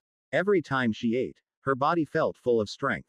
The little baby also seemed to like it and shook it vigorously. While eating, something round and hard entered her body, but she didn't pay much attention to it. Once it entered the stomach, it was digested. Let's go when we've finished eating. Yes. After eating all the food, she and the little baby set off again toward the large rock. There was nothing to indicate that there was a bad guy there. Episode 280 The Beast and the Beast 1. Pure white clouds are settling in a space that should be pitch black. This is what they usually look like when a large number of silver-skinned metallic gremlins gather together. There are a lot. Looking at the size of the cloud, it is more than twice as large as the group of metallic gremlins I encountered before it became a subadult. It was a medium-sized group at the time, but if you look at the ones flying now, it's an even larger group. Now that I look at it, it looks like it's over 20,000. Maybe there are more. Because if it is a large group, the number is never small. And unlike medium-sized flocks led by a single warp boy, large flocks contain several types of higher-level species. Wolfram Goblin, a higher species specialized in warp boy combat, etc. A large group moves systematically as its members are segmented. Could it be said that the majority feels like army ants who form a camp and move around? Don't think about fighting a medium-sized group. The infamous legions of space marauders are closing in to devour Kesha Arma. In response, the space fortress also began intercepting the enemy. The huge fortress guns placed behind me spewed fire one by one. Psychic heat rays that are as thick as the psychic breath I fire cut through the sea of stars. The group of metallic gremlins quickly disperses. Some slow-moving guys were hit by the heat rays and disappeared without a trace. Unfortunately, the first shot was a failure. The super-large fortress guns went on standby, and in their place, hundreds of anti-aircraft guns for intercepting ship-based aircraft prepared for battle. Meanwhile, the widespread metallic gremlins quickly gathered together and rushed towards the fortress. Now it's my turn to step forward. The color bomb he received while fighting Cynthia weakened not only his vision, but also the fungal glands inside his neck and one of his fighting arms, but there were no major problems. Free web novel. Co. What you need when fighting against a large number of people in space is agile maneuvering ability and long-distance shooting ability. Psychic breath with a spoonful of color of the abyss would fully meet the requirements. I advanced toward the approaching enemy forces, keeping my wings spread out to their limits horizontally. At the same time, the color of the black carapace that protects my body changed. Purple, green and all kinds of colors are mixed together. Chaotic colors dance and move on the stage called the carapace. At the end is a monster's tentacle. The mane-like tentacles on the neck and occipital carapace glow in strange colors and flutter.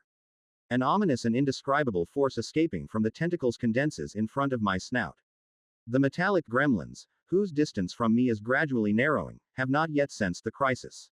What used to be like small dust that makes up clouds is now starting to look as big as the fingernail of your little finger. Tens of thousands of monsters open their hideous maws wide and rush towards me. I threw a ball of foam at them, filled with chaos and malice. Bubbles that are ridiculously small compared to this universe or even me. The metallic gremlins were not alert. And then the sphere collided with an unlucky marauder. Like a glass sphere breaking, the bubble burst and covered the looter's body. That was the beginning. Question mark. Filled square, filled square. The psychic breath strengthened by the color of the abyss is a greedier predator than I am. Those bubbles, driven by an unknown force, never stop until they eat up all the organic matter nearby. Question mark. Filled square, filled square, filled square, filled square, filled square. Question mark. Filled square, filled square, filled square. The first metallic gremlin hit was already eaten by the psychic breath without leaving a single finger. The life-consuming bubbles also clung to his companions. They were embarrassed and tried to shake off the foam, but that was foolish. If you shake it off with your finger, the foam will grab your finger and tear it off, and if you try to remove it with your teeth, it will go inside your body and eat away at your internal organs.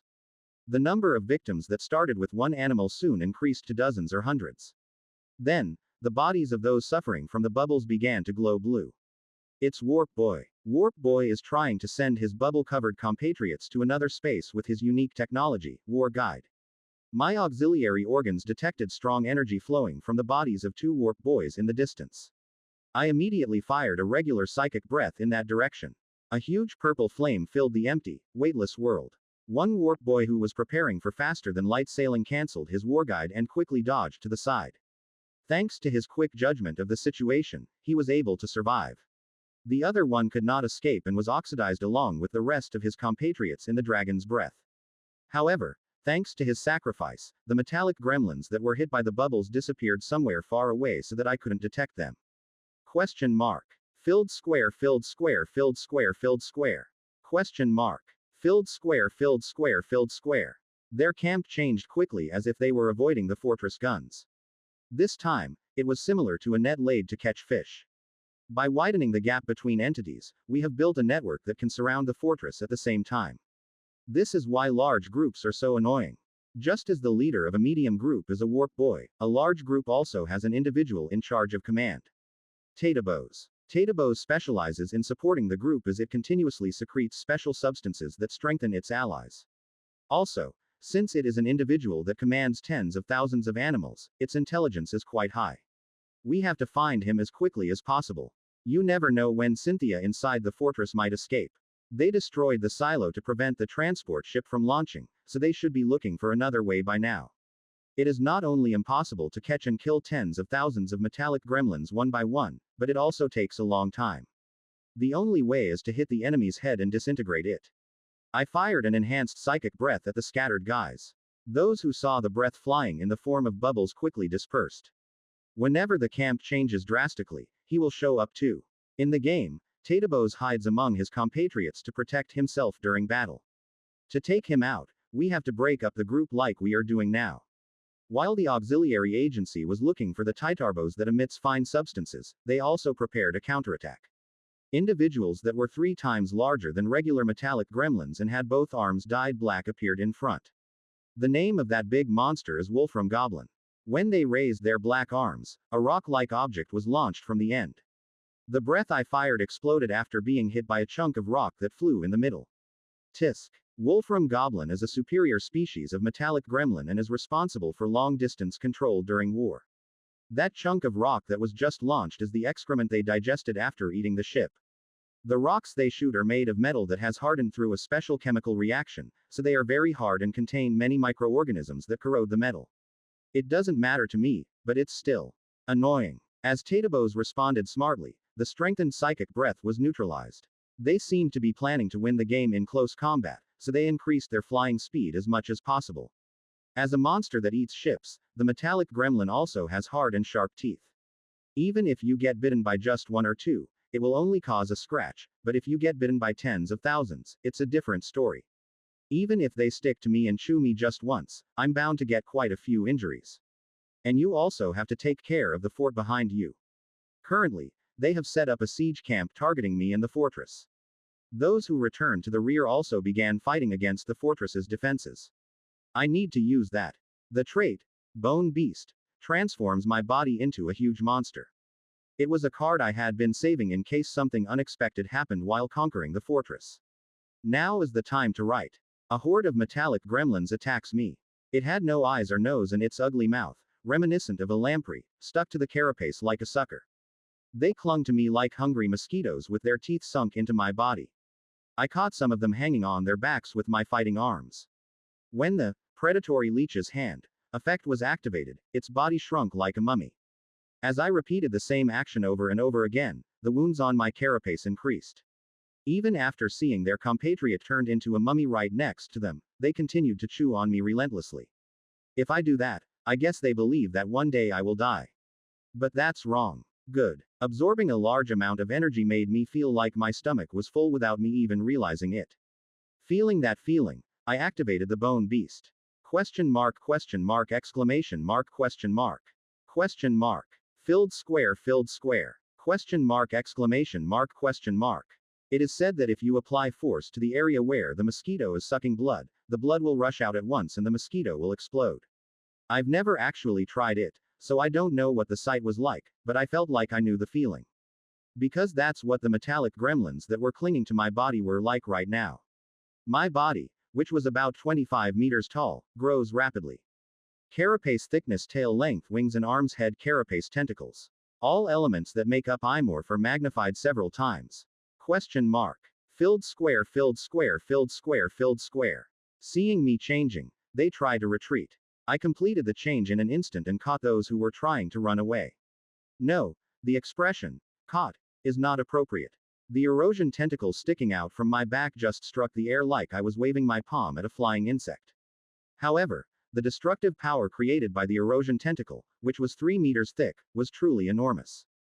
Because where the tentacle passed, only an unrecognizable piece of flesh remained. The group of metallic gremlins hastily retreated at the gruesome death of their compatriot. Tens of thousands of space marauders were tensed at the sight of me. Of course, if a 25 meters tall creature were to turn into an 80 meters tall monster in an instant, anyone would react that way. It's been a while since I wrote this. When I fought Jason before, it was over 300 meters, but now it's not that big. At that time, it was because King of Monsters and Bone Beast were used together, and now this state is the normal transformation state of Bone Beast. Seeing that I had suddenly become so large, Tatabos seemed to have decided that I had to move cautiously. Except for those attacking the fortress, the rest changed positions. The metallic gremlins kept their distance from me. Instead, the Wolfram goblins came out in front to shoot me. Did you think you would win if you fought at a wide distance? Now that I have become gigantic, it would be a big mistake to judge that the firepower of my breath is the same as before. I was also preparing my psychic breath, but the heads of the Wolfram goblins in front were crushed. It wasn't just him. Those around them also began to have their heads and bodies crushed as if they had been put in a transparent press. Question mark.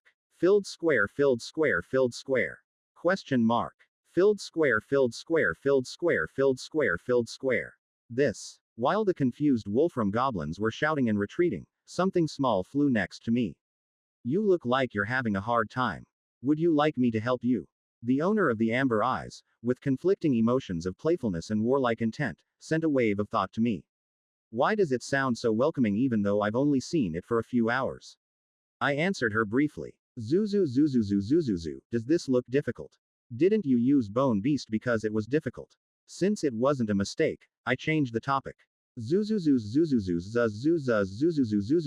are you sure you'll be okay? You've just finished moving up the level. Question mark. Don't worry. Because it is so strong that it can fly. The Griffin Sky Mother said so and spread out her brilliant agate-colored wings. The sight of the jewel light gently swaying along the feathers reminded me of desert sand being shaken by the wind.